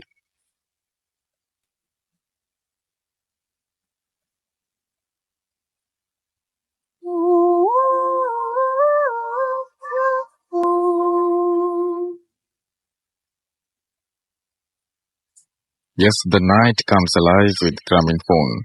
শুনছেন সবসময় রেডিও ফুর্তি 8.0 FM। আমি রাসেল আছি সাথে, এবং আমার সাথে রয়েছে মাসুম ও আজকের অতিথিয়া, এবং আপনাদের সবাইকে আরো একবার স্বাগত জানাচ্ছি। এবং আমি আরো একবার জানিয়ে দিচ্ছি, আমাদের ফেসবুকে আজকের অতিথিদের ছবি দেওয়া আছে, এবং আপনারা চাইলেই সেখানে দেখতে পারেন, এবং একটু চেক আউট করুন, দেখুন যে কি অবস্থা, এবং আমাদের সাথে জানিয়ে দিন যে কোন ঘটনাটা বেশি ভালো লাগছে, কোন ঘটনাটা আপনার অতটা ভালো লাগছে না। এই জিনিসগুলো আপনারা যখন তখন কিন্তু চাইলে জানিয়ে দিতে পারেন, এবং ফেসবুকে আপনার জন্য সবসময়ই আমরা ওপেন আছি, এবং আপনাদের যে সমস্ত কমেন্ট গুলো করছেন, যা কিছু করছেন আমরা দেখতে পাচ্ছি। সো আপেল মাহমুদ আমাদের এখানে দেখতে পাচ্ছি যে লিখেছেন, এবং ইসলামী বিশ্ববিদ্যালয় থেকে তিনি লিখেছেন তারা শুনছেন ভূত FM, এবং গাইবান্ধার ঘটনাটা তার কাছে অনেক ভয়ঙ্কর লেগেছে।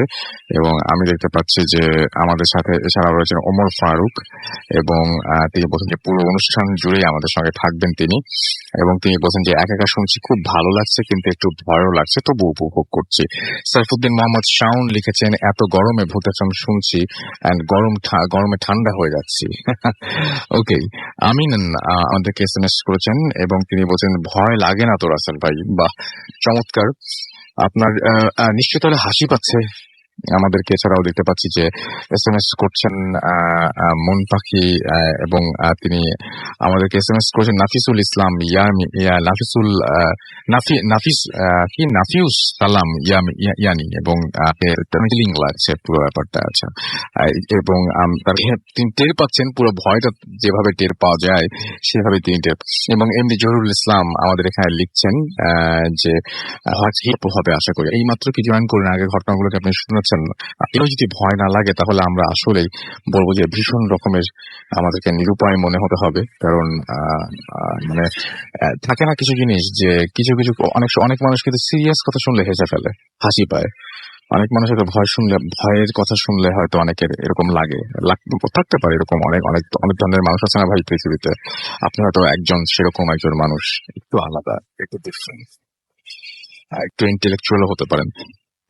যাই হোক, আমরা চলে যাব আমাদের পরবর্তী অতিথির কাছে, এবং আপনার নামটা প্লিজ একটু বলবেন।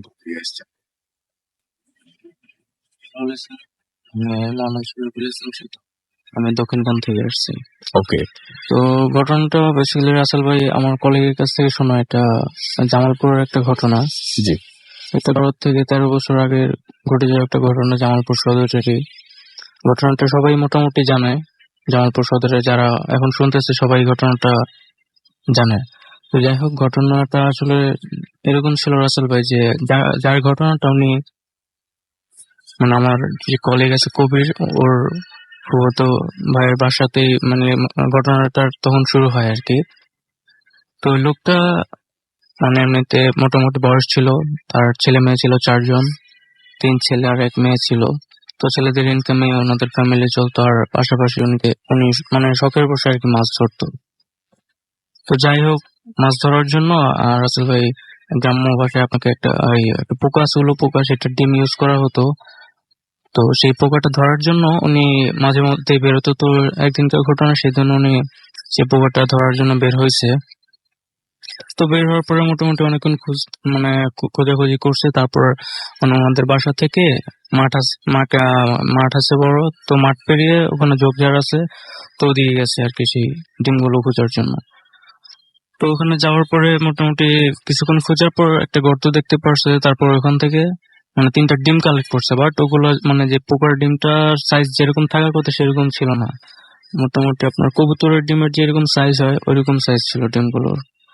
তো উনি তারপরেও ওগুলো মানে কিউরিওসিটি ছিল, সেটা নিয়ে ওনার যে আপনার গ্রামের মানুষ যে গামছা দিয়ে আপনার থলি বানায় মানে কোনো কিছু নেওয়ার জন্য, তো ওটা দিয়ে উনি থলি বানিয়ে ওই 3টা ডিম ওর সাথে সেটাতে কালেক্ট করে বাসার দিকে রওনা দিচ্ছে আসার জন্য। তো আসার পথে যে আমার ওই কলিগ ছিল ওনার, ওর ফুফাতো ভাইয়ের বাসায় প্রথম পড়ে, মাঠটা পেরিয়ে ওঠার জন্য ওই বাসাটি প্রথমে পড়ে। তো পড়ার পরে ওই লোক ওই বাসায় যায়, যাওয়ার পরে ও সরি রাসেল ভাই, একটা জিনিস মিস হয়ে গেছে যে মানে উনি এই ডিমটা নিয়ে যখন মানে ব্যাক করবে তো পিছে ঘোরার পরেই দেখে যে মানে একটা সাপ ফোনা তোলার তার দিকে দাঁড়িয়ে আছে, মানে আক্রমণ করতে, মানে সাপটার আক্রমণ করার ইচ্ছে, কিন্তু ওই ডিমগুলো থাকাতে সাপটাও আক্রমণ করতে পারতেছে না। হয়তো ওনাকে আক্রমণ করলে ডিমগুলো পরে ভেঙে যেতে পারে বা নষ্ট হয়ে যেতে পারে, সেজন্য তো উনি সাপটাকে মানে কিছুক্ষণ কাটানোর চেষ্টা করছে, প্রথম অবস্থায় পারে নাই। তারপরে সাপটাকে কাটিয়ে উনি বাসার দিকে চলে আসতে না। তারপর তারপর ওই বাসাটা পড়ে, তো পড়ার পরে এই যে ওই কলেজের ফুফাতো ভাইয়ের মাকে মানে ব্যাপারটা বলে যে আমি এরকম ডিম কালেক্ট করে নিয়ে আসছি, তো মানে আসার সময় এরকম সাপটা ছিল তো থাকা, মানে সাপটা এরকম পরে মানে বলছে যে এগুলো আসলে সাপের ডিম, আপনি কাজটা হয়তো ভালো করেন নাই, এটা আপনার ভালো নাও হইতে পারে। পরে যাই হোক উনি এটা কোনো পাত্তা দেয় নাই। তো উনি কি করছে, ডিম একটা নিয়ে প্রথমে ভাঙার চেষ্টা করছে। তো আসলে ওই ডিমগুলো মানে মোটামুটি একটু শক্ত ছিল, মানে উনি নর্মালি যতটুকু প্রেসার দিলে ডিম ভাঙার কথা ততটুকু প্রেসার দেওয়ার পরে ডিমটা ভাঙে নাই। তো মোটামুটি তার থেকে বেশি প্রেসার ক্রিয়েট করে মানে ডিমটা ভাঙছে। তো ভাঙার পরে মোটামুটি দেখছে যে মানে সাপের আকৃতি ভিতরে কিছু একটা আছে, মোটামুটি হয়েছে জিনিসটা, মানে এখনো ফুটে নাই পুরোপুরি ভাবে। তো উনি একটা ভাঙার পর যেহেতু দেখছে সাপের উনি মানে ওনার ভিতরে আর কোনো মানে ফিলিংস নেই যে বাকি 2টা রেখেছে। ওই মহিলা ওনাকে বলছিল যে আপনার একটা যেহেতু ভাঙছেন বাকিগুলো রেখেছেন। তো উনি আর এটা কথাটা শুনে নেই, উনি 3টা ডিমে ভাঙিয়ে ফেলছে। তো ভাঙিয়ে বলার পরে তো বাসায় এসে পড়ছে, বাসায় আসার পরে রাতে মোটামুটি জ্বর আসছে ওনার। তো জ্বর আসার পরে পরের দিন থেকে আরো জ্বর, মোটামুটি অনেক জ্বর। এখন মানে তার জ্বর থাকার কারণে উনি একেবারে শুকিয়ে গেছে রাসেল ভাই। তো শুকিয়ে যাওয়া অবস্থায় মানে লাস্ট মানে যেদিন জ্বরটা উঠছে ওদিনকে রাতে উনি মানে দেখতে পায় স্বপ্নে যে সাপটা আমাকে দেখাইতেছে যে এটা নষ্ট করছো ডিম, তো আমিও মানে তোমারও এরকম ক্ষতি হবে, 3টা জিনিস আমি তোমার কাছ থেকে নিয়ে নেবো। তো এরকম বলার পরে তোমার যে জ্বর ছিল উনি আর ব্যাপারটা কাউকে শেয়ারও করে না যে স্বপ্ন উনি কি দেখছে বা কি। তো উনি 1 সপ্তাহ টোটালি মানে ওই ঘটনার 1 সপ্তাহ পরে মারা যায়। তো মারা যাওয়ার আগের দিন ওনার ওয়াইফকে শেয়ার করে যায় ব্যাপারটা যে উনি স্বপ্নে এরকম কিছু দেখছে। তো শেয়ার করে যাওয়ার পর মানে ওনার যে ওয়াইফ ছিল, মানে সে তখন মানে ভিতরে একটা ভয় ঢুকে যায়, যেহেতু মানে এরকম একটা কিছু হয়েছে। তো এখন ওনার হাজবেন্ড মারা গেছে, তো উনি মানে বলে গেছে যে 3জনের এরকম ক্ষতি হতে পারে। তো এখন তো আরো মানে ফ্যামিলি আরো অনেক সদস্য আছে, তাদেরও ক্ষতি হতে পারে। তো যাই হোক রাসেল ভাই, মানে ওই লোক মারা যাওয়ার 40 দিনের মধ্যেই ওই লোকের বড় ছেলে যে ছিল, তো মানে ওর বড় ছেলে প্লাস ওনার কয়েকটা ফ্রেন্ড মিলে, তখন মোটামুটি একটু শীতকাল ছিল রাসেল ভাই। তো ওনারা মানে শীতকালে এই ব্যাপারটা মানে ওনারা কি করছে, আপনার রাত্রেবেলা বেরিয়ে ওই ওখানে এলাকায় আর কি তার চুরি করার জন্য, কারেন্টের তার চুরি করার জন্য রাত্রে বের হয়েছে। কারণ রাত্রেবেলা সবাই ঘুমায় পড়ে, লাইট ফ্যান অফ করে, তখন চুরি করলে মানে কোনো প্রবলেম হওয়ার বা ধরা খাওয়ার কোনো একটা চান্স থাকবে না। তো ওনারা তার এক পাশ থেকে কেটে মাঠের মধ্যে এক পাশ থেকে তারটা কাটছে, কাটার পর মানে যেভাবে হোক মানে কারেন্টের লাইনটা ওনাদের মানে অন্য পাশ থেকে লাগে মানে 3জন ছিল টোটাল, 3জনই কারেন্টের লাইনে শকে একেবারে ওখানে রাত্রে মারা যায়। তো পরের দিন গ্রামের মানুষরা ব্যাপারটা দেখতে পারে যে আসলে এরকম তার চুরি করতে গিয়ে মানে তারগুলো পেঁচানো ছিল, গোছানো ছিল, চুরি করার পর ওগুলো পেঁচানো ছিল। প্লাস মানে পরের দিন মানে গ্রামের লোকরা বুঝতে পারে যে 3জনই কারেন্টে শর্ট করে রাতে মারা গেছে। তো মানে পুরো তাদের বডি যেখানে কারেন্ট লাগছে পুরোপুরি পুড়ে গেছিল একেবারে। তো যাই হোক এই ঘটনা যাওয়ার আরো কিছুদিন পরে তো ওই ওই লোকের যে লোক মারা গেছে ওই লোকের ওয়াইফ, ওনার ছোট একটা মেয়ে ছিল। তো ওনার মেয়েকে ওনার নানির বাড়িতে পাঠিয়ে দেয়, যাও মানে ওখানে যে সেফ থাকে। তো ওখানে পাঠানোর 7 থেকে 8 দিন পরেই আসলে ভাই যে ঘটনাটা ঘটে, তো ওনাদের বাড়ির পেছনে এই মোটামুটি একটু হাঁটু পানির মতো পানি উঠে যায় বন্যার কারণে। তো ওই মেয়েটা ওখানে যায় আর কি চাপাচাপি করার জন্য। তো যাওয়ার পরে এই আপনার সকাল 10টা 11টার দিকে যায়। তো যাওয়ার পর দুপুর হয়ে গেছে, বিকেল হয়ে গেছে, এখনো আসতেছে না। তো বাসার মানুষ মানে বাসার ওইদিকে খোঁজাখুঁজি করার পরে পরে ওখানে ছোট মেয়েকে মানে পায় যে ঝাপাঝাপি করতেছে, কিন্তু মানে যায় যেটা দেখে যে ওই মেয়েটার মানে মাথাটা পানির মধ্যে ঢোকানো থাকে, মাথাটা পা উপরের দিকে থাকে। তো ওইটা দেখে মানে পরে মহিলা ভয় পায় যায় আর অনেক। তখন বুঝতে পারছে যে আসলে তিনজনই এরকম ঘটনা এরকম ঘটার কথা ছিল। ওনার হাজবেন্ড মারা গেল, তারপরে ওনার ছেলে, তারপর ওনার মেয়ে, তারপরে আসলে তিনজনকে ওনাদের বাসাতেই এক সিরিয়ালে কবর দেওয়া হয়, তিনজনকেই।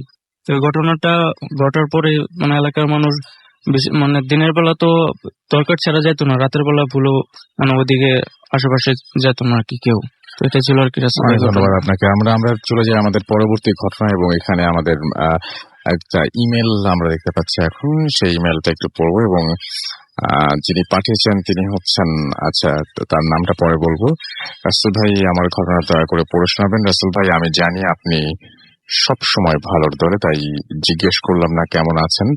আমার নাম শফিকুল ইসলাম, আমি পেশায় একজন মাইক্রো বাস ড্রাইভার। আমার বাসা কুষ্টিয়া জেলার উজান গ্রাম, এই গ্রামে।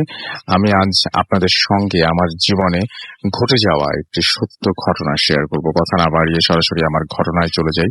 এটা 2014 সালের কথা। আমি এবং আমার কয়েকজন বন্ধু মিলে ঠিক করলাম যে আমরা স্বপ্নপুর বেড়াতে যাব, এবং যথারীতি আমরা যাওয়ার জন্য মন স্থির করলাম, এবং আমরা মোট 7 জন বন্ধু হলাম। এবং আমরা যখন গিয়েছিলাম তখন মাঘ এবং ফাল্গুনের মাসের মাঝামাঝি সময়,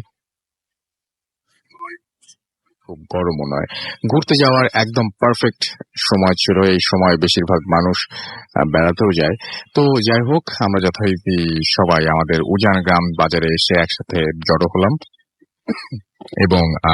এবং জড়ো হওয়ার পরে আমরা গাড়িতে উঠলাম। যখন গাড়িতে উঠলাম তখন বাজে ঠিক 7:30টার মতো। তো আমি গাড়ি স্টার্ট করলাম। আমরা যখন কুষ্টিয়া পৌঁছালাম তখন বাজে 8টা কি 9টার মতো।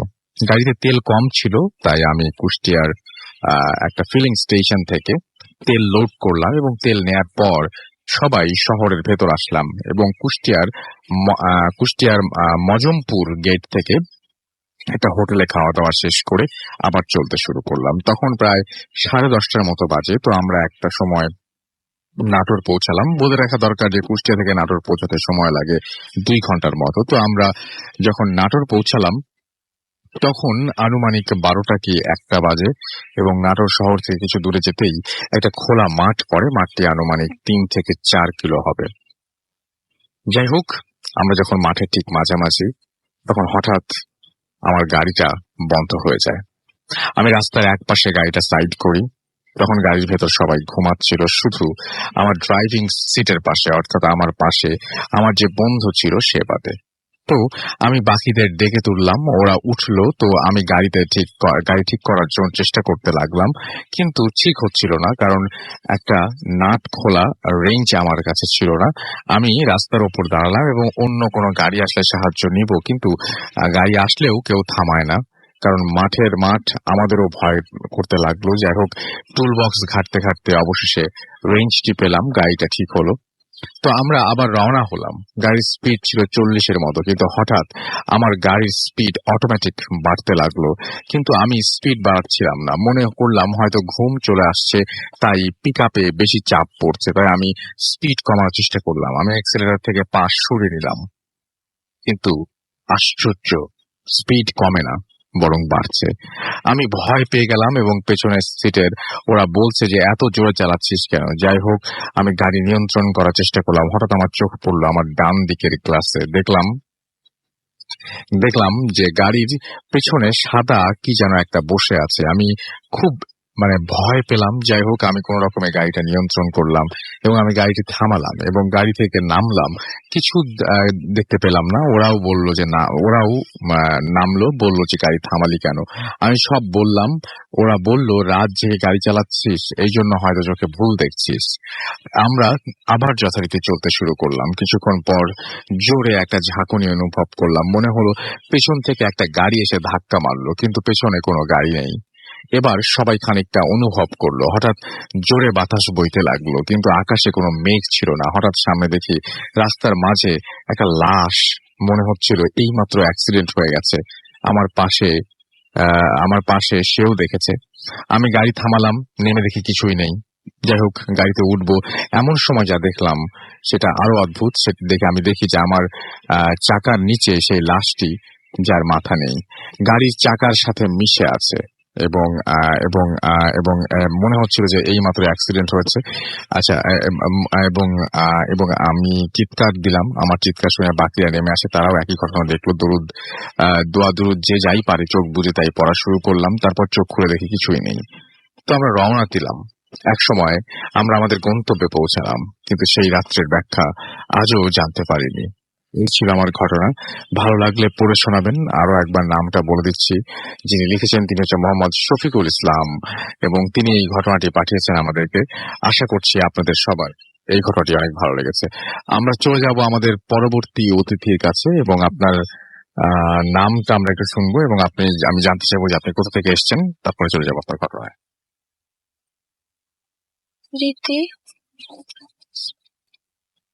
রীতি, আমি দক্ষিণখান থেকে আসছি। বলেন। যে আমার ঘটনাটা মূলত আমার এক মামার কাছ থেকে শোনা, মামার ফ্রেন্ডের ঘটনা। ওই ফ্রেন্ডের নাম হচ্ছে পুষ্পা রায়। তো ওনাদের নারায়ণগঞ্জে ওনার শ্বশুর বাড়ি, নিজেদের বাড়িতে থাকে ওনারা। তো ওনার শ্বশুর, ওনার শাশুড়ি, তারপর ওনার 2 দেবর আর ননদ, ওনারা থাকে ওই বাড়িতে। ওই বাড়িতে আপনি বলেন। বাড়িতে 4টা রুম আছে। তো ওই রুমের মধ্যে এক রুমে ওনারা হাজবেন্ড ওয়াইফ থাকে, অন্য রুমে ওনার শাশুড়ি থাকে, তারপরে অন্য 2 রুমে দেবরা থাকে, আর এক রুমে থাকে ওনার ননদ। তো এভাবে ওনারা তো নতুন বিয়ে হয়েছে, বিয়ে হওয়ার প্রায় কিছুদিন পরে ওনারা মানে বেশ ভালোভাবে কাটতেছিল, কিন্তু প্রায় বছরখানিক পরে একদিন ওনার হঠাৎ করে ঘুম ভাঙে। ঘুম হওয়ার পর ওয়াশরুমে যাওয়ার দরকার হয়। তো উনি পাশ ফিরে দেখে কি ওনার হাজবেন্ড ওনার পাশে নাই। তো উনি ভাবে হয়তো কোথাও গেছে। তো অন্যদিকে তাকে দেখে ওনার হাজবেন্ড মানে টেবিলের পাশেই, বিছানার পাশে টেবিল ছিল, টেবিলে বসে টেবিল ল্যাম্পের আলোতে কিছু জানি লিখতেছে। তো ওনার হাজবেন্ডকে ডিস্টার্ব না করে ওয়াশরুমে চলে যায়।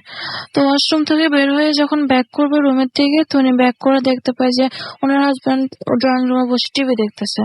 তো উনি তো অবাক হয়ে যায়, ভাবে কি হাজবেন্ডকে এখনই দেখেছিলাম যে লিখতেছে, এখনই আবার টিভি দেখতেছে। তো উনি হাজবেন্ডের কাছে গিয়ে বলে, তোমার কি লেখা শেষ? তুমি নাকি কিছুক্ষণ আগে লিখতেছিলা? তো হাজবেন্ড বলে, কই আমি তো লিখতেছিলাম না, আমি তো খাওয়ার পর থেকে এখানে বসে টিভি দেখতেছিলাম, আমি এখনো পর্যন্ত শুতেই যায় নাই। তো ঘটনাটা শোনার পর উনি পুরোপুরি মানে শকড হয়ে যায়। তো ওনারা হাজবেন্ড সহ আবার রুমে ব্যাক করে পুরো রুম সার্চ করে, বাট মানে ওখানে ওনারা 2 জন ছাড়া আর কেউ ছিল না। তো এভাবে যাওয়ার পরে মানে কিছুদিন কাটার পরে প্রায় মাসখানেক পরে আবার একটা ঘটনা ঘটে। তো উনি আবার হঠাৎ করে রাত্রে ওয়াশরুমে যাওয়ার প্রয়োজন হয়। তো উনি রাত্রেবেলা উঠে ওনার ওয়াইফ মানে হাজবেন্ড কার জায়গায় নাই, ভাবছে উনি নিজেই যাইতে পারবে। তো লাইটও জ্বালায় নাই। তো যখন বিছনা থেকে নামছে, তো বিছনা থেকে নেমে যখন নিচে পা দিবে, পাটা ওনার পরে একটা মানুষের হাতের উপর। তো উনি তো পুরো ভয়ে চিৎকার দিয়ে ওঠে। তো ওনার হাজবেন্ডকে জায়গায় বলে, কি বিছানার নিচে কেউ আছে? তুমি দেখো বিছানার নিচে কেউ আছে। তো ওনার হাজবেন্ড উঠে ওনারা লাইট জ্বালায় পুরো ঘর সার্চ করে, কাউকে পায় না। পুরো দরজা সব লক ছিল। বিছানার নিচে তো দূরের কথা, কোনো একটা বিড়াল টিড়াল বা কোনো পশু পাখিও নাই ওনাদের ঘরে। তো ওনারা এই ব্যাপারটা উনি অবাক হয়ে যায়। তো এই ব্যাপারটার পরে ওনার ওয়াইফ মানে মোটামুটি সব দিক থেকে মানে ভয় পাইতে থাকে চলাফেরা করতে বাসায়। তো এরপরে প্রায় 2-3 মাস পরে আরেকটা ঘটনা ঘটে, যে ঘটনার পর মানে ওনার ওয়াইফ মানে পুরোপুরি একবারে ভেঙে পড়ে, মেন্টালি ডিপ্রেসড হয়ে যায়। ঘটনাটা হচ্ছে ওনার ওয়াইফের একদিন রাতে তাও ঘুম ভাঙার পর ওনার জানালায় চোখ পড়ার পর উনি দেখে ওনার শাশুড়ি ফুল তুলতেছে ইয়েতে বাসার সামনে থেকে। তো উনি ভাবে হয়তো পূজার সময় হয়ে গেছে, আজকে ওনার উঠতে লেট হয়ে গেল। তো উনি তাড়াতাড়ি উঠে গোসল টোসল করে পূজার জন্য রেডি হয়ে ঠাকুর ঘরে গিয়ে বসে থাকে। তো ঠাকুর ঘরে বসে থাকার পরে প্রায় ঘন্টাখানিক হয়ে যায়, এখনো ওনার শাশুড়ি আসতেছে না দেখে। তো উনি কিছুটা অবাক হয়ে যায়, এখনই দেখলাম যে মা ফুল তুলতেছে, এখনো আসতেছে না। তো উনি গিয়ে ওনার শাশুড়ির রুমে যায়, গিয়ে ওনাকে ডাকে যে মা আপনি না ফুল তুললেন, এখন আবার শুয়ে পড়লেন যে, আপনার কি শরীর খারাপ? তো ওনার শাশুড়ি বলে কি, আমি ফুল তুললাম মানে কি বলতেছো তুমি? তো উনি বলে কি আমি তো আপনাকে একটু আগে দেখলাম যে ফুল তুলতেছেন। তো ওনার শাশুড়ি বলে না আমি তো এখনো ঘুম থেকে উঠে না, আর ফুল কেন তুলবো, এখন তো রাত 3টা বাজে। তো উনি তো এই ঘটনাটা শুনে তাও অবাক হয়ে যায়। আবার ওনারা যেখানে ফুল গাছ থাকে ওখানে গিয়ে আবার চেক করে যে কেউ নাই। তারপরে এরপরে ওনারা মানে ওই ওনাদের বউকে মানে কিছুদিনের জন্য বাপের বাড়িতে পাঠায় দেয়। এই ছিল ঘটনা। ওকে, থ্যাংক ইউ ভেরি মাচ আপনার ঘটনার জন্য আপনাকে। এবং আমরা চলে যাব একটু SMS এ, এবং আমাদেরকে সুজাদ SMS করেছেন এবং আমাদেরকে বিপুল SMS করেছেন শেরপুর থেকে, এবং তিনি বলছেন আমি সবসময় আমি কোন মানে ভূত FM মিস করি না, আজকের ঘটনাগুলো অনেক ভালো লাগছে। অঙ্কন আমাদের SMS করেছেন যশোর থেকে, এবং তিনি বলছেন যে এই গরমে আচ্ছা একাকার শ্রুতি ভূত FM শুনছেন। ঈশা খুলনা থেকে আমাদের SMS করেছেন এবং সবগুলো স্টোরি আজকে অ্যামেজিং লেগেছে তার কাছে। এমডি রাসেল আর সুমন আমাদেরকে পোস্তগোড়া থেকে SMS করেছেন, এবং আমাদেরকে SMS করেছেন দেখতে পাচ্ছি রাফি। এছাড়া আমাদেরকে SMS করেছেন NH শাওন টাঙ্গাইল থেকে। আমাদেরকে আলামিন কাঁঠাল বাগান থেকে SMS করেছেন, এবং গাইবান্ধার স্টোরিটা অনেক ভয় ছিল, সত্যি ভয় পেয়েছে লিখেছেন। মোস্তাক বেইলি রোড থেকে লিখেছেন যে আমাদের বেবি মাহিশা, আমার ওয়াইফ প্রজাপতি এবং আমি একেবারেই ভূত FM শুনছি, একসাথে ভূত FM শুনছি এবং অনেক বেশি এনজয় করছি। রাহিব আমাদের SMS করেছেন ফ্রম ময়মনসিং, এবং তিনি এবং তার ওয়াইফ স্বর্ণা ভূত FM শুনছেন। হৃদয় পুরো সপ্তাহ ক্লান্তি কাটিয়ে ফ্রাইডে নাইটে ভূত FM শুনে আবার সপ্তাহ শুরু করতে দারুণ লাগে রাসেল ভাই, এবং এটা তার প্রথম SMS ছিল আই গেস। এছাড়া আমাদেরকে নাইম বলেছেন আজকের ভূত FM ভালো লাগছে, আমাদেরকে নাইস স্টোরি লিখেছেন হাসান। এছাড়াও রিজওয়ান আমাদের লিখেছেন যে ভয় লাগছে। শুভ গোপালগঞ্জ থেকে আমাদের SMS করেছেন। আবিদ আমাদের SMS করেছেন। রাজীব এবং লোপা SMS করেছেন রামপুরা থেকে। সম্রাট পাবনা থেকে আমাদের SMS করেছেন। আবেদ আমাদের SMS করেছেন উপশহর সিলেট থেকে। এছাড়াও সোহাগ আমাদের SMS করেছেন রংপুর থেকে। আমাদেরকে SMS করেছেন মেহেদি এবং সুমাইয়া SMS করেছেন আমাদেরকে রনি শিমু। এছাড়া আমাদেরকে নাইমুর খুলনা থেকে SMS করেছেন। জোসেফ নবাব আচ্ছা হ্যাঁ নববোর্ড থেকে সিলেট থেকে SMS করেছেন। নবাব রোড হবে এটা, ওকে নবাব রোড থেকে SMS করেছেন। এছাড়া আমাদের SMS করেছেন সারোয়ার হবিগঞ্জ থেকে। তামিম SMS করেছেন। ইমতিয়াজ আমাদের SMS করেছেন মতলব থেকে। এছাড়াও রেজওয়ান আমাদের SMS করেছেন ভয় লাগছে লিখেছেন। শুভ গোপালগঞ্জ থেকে SMS করেছেন, আমাদেরকে SMS করেছেন দেখতে পাচ্ছি। এছাড়াও এই মুহূর্তে আকরাম ঘাটাইল থেকে। নীলি আমাদের SMS করেছেন ঢাকা থেকে, এবং ভূত FM তিনি নিয়মিত শ্রোতা। আমাদেরকে SMS করেছেন তন্ময় অস্থির হচ্ছে লিখেছেন ইমন আমাদেরকে, এবং মাইক্রোবাসের স্টোরিটা আসলে খুব ইন্টারেস্টিং ছিল। আমাদেরকে সুজা এবং মানিক SMS করেছেন নিরালা খুলনা থেকে, এবং আমাদেরকে SMS করেছেন দেখতে পাচ্ছি আরো অনেকেই। তো যদি আপনারা যারা SMS করতে চান তারা SMS করতে পারেন। মোবাইলের মেসেজ অপশনে গিয়ে টাইপ করুন ফুর্তি FORTI ফুর্তি, স্পেস দিয়ে লিখুন আপনার নাম, স্পেস দিয়ে আপনার মেসেজ পাঠিয়ে দিন 9840 নাম্বার। যারা আমাদের ইমেল করতে চান আমাদের ইমেল অ্যাড্রেস হচ্ছে bhutfm@radiofurti.fm, which is BHWFM@RADIOFORTI.FM। আপনার নাম ঠিকানা এবং ফোন নাম্বার সহ আপনার জীবনে ঘটে যাওয়া বা আপনার জানা সেরা ঘটনা লিখে পাঠিয়ে আমাদের কাছে। ঘটনার শুরুতে অবশ্যই উল্লেখ করবেন যে ঘটনাটি আপনি স্টুডিওতে এসে শেয়ার করতে চান নাকি আপনি চান আপনার ঘটনা আমরা পড়ে শোনাই। আর যারা দেশের বাইরে আছেন তারা সরাসরি কিন্তু অডিও ক্লিপ পাঠিয়ে দিতে পারেন। এবং আমরা চাই পৃথিবীর সমস্ত হন্টেড প্লেস গুলো সম্পর্কে জানতে, যেগুলো ইন্টারনেটে পাওয়া যায় সেগুলো না, আপনার কাছ থেকে দেখা।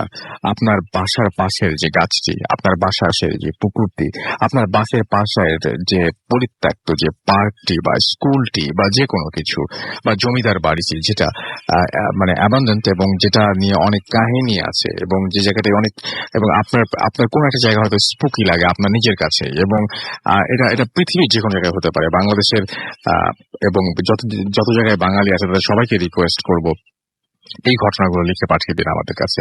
আমরা পড়ে শোনাতে চাই আপনাদের ঘটনা, আমরা ইনভাইট করতে চাই আপনাদেরকে, এবং সবচেয়ে বড় কথা হচ্ছে আমরা যেতে চাই আপনাদের কাছে এবং ঘটনা কালেক্ট করে নিয়ে আসতে চাই। সুমন সরকার আমাদের লিখেছেন গ্রামের ঘটনা শুনতে চাই।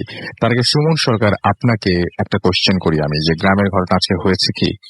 আপনি কি শুনেছেন নাকি গ্রামের ঘটনা শুনতে চান, জাস্ট এটা লিখে আপনি আপনার দায়িত্ব পালন করেছেন? আমাদেরকে এছাড়াও অনেক এসএম এখানে দেখতে পাচ্ছি ফেসবুকে লিখেছেন, রায়হান কাইসার আমাদের এখানে লিখেছেন, এছাড়াও আমাদের এখানে লিখেছেন দেখতে পাচ্ছি তৃতীয় নয়ন, এছাড়াও আমাদেরকে লিখেছেন রিফাত ভুঁইয়া, এবং আমাদেরকে এছাড়াও দেখতে পাচ্ছি লিখেছেন যে হিমেল হাকিম, এছাড়াও আমাদের এখানে ট্র্যাজেডি বয় রুবেল আমাদের এখানে লিখেছেন, এমডি রিফাত, এছাড়া আমাদের এখানে পারভেজ রহমান সহ আরো অনেকে লিখেছেন। আমি অবশ্যই বলবো যে আপনারা যারা এখানে লিখছেন এবং যারা আপনারা আমাদের সঙ্গে রয়েছেন তারা অবশ্যই বলবেন কোন ঘটনা ভালো লাগছে, কোন ঘটনা খারাপ লাগছে, কেন ভালো লাগছে, কেন খারাপ লাগছে, সেগুলো সবকিছু লিখতে পারেন। কারণ খারাপ লাগলেও লিখতে হবে এই কারণে, যারা খারাপ লাগছে এই কথাটা লিখছেন তারা ডেফিনেটলি ভাবছেন যে আমরা এর চাইতে আরো ভালো করতে পারি, সেই জন্য আপনারা লিখছেন যে আরে ভূত ফিল্ম দিয়ে চাইতে ভালো হতে পারে। হ্যাঁ, সো আমরা সেটাকে অ্যাপ্রিসিয়েট করি। And thank you very much আমাদের সঙ্গে থাকার জন্য। আমাদের ছোট্ট বিরতিতে যেতে হচ্ছে, আমাদেরকে বিরতির পরে আবারও ফিরে আসবো আপনাদের সঙ্গে নতুন অতিথি নিয়ে। সেই পর্যন্ত আমাদের সঙ্গেই থাকুন। স্টে টিউনড টু রেডিও ফুর্তি এন্ড ডোন্ট স্টপ দ্য ফুর্তি। Mood FM. The night comes alive with Gramophone.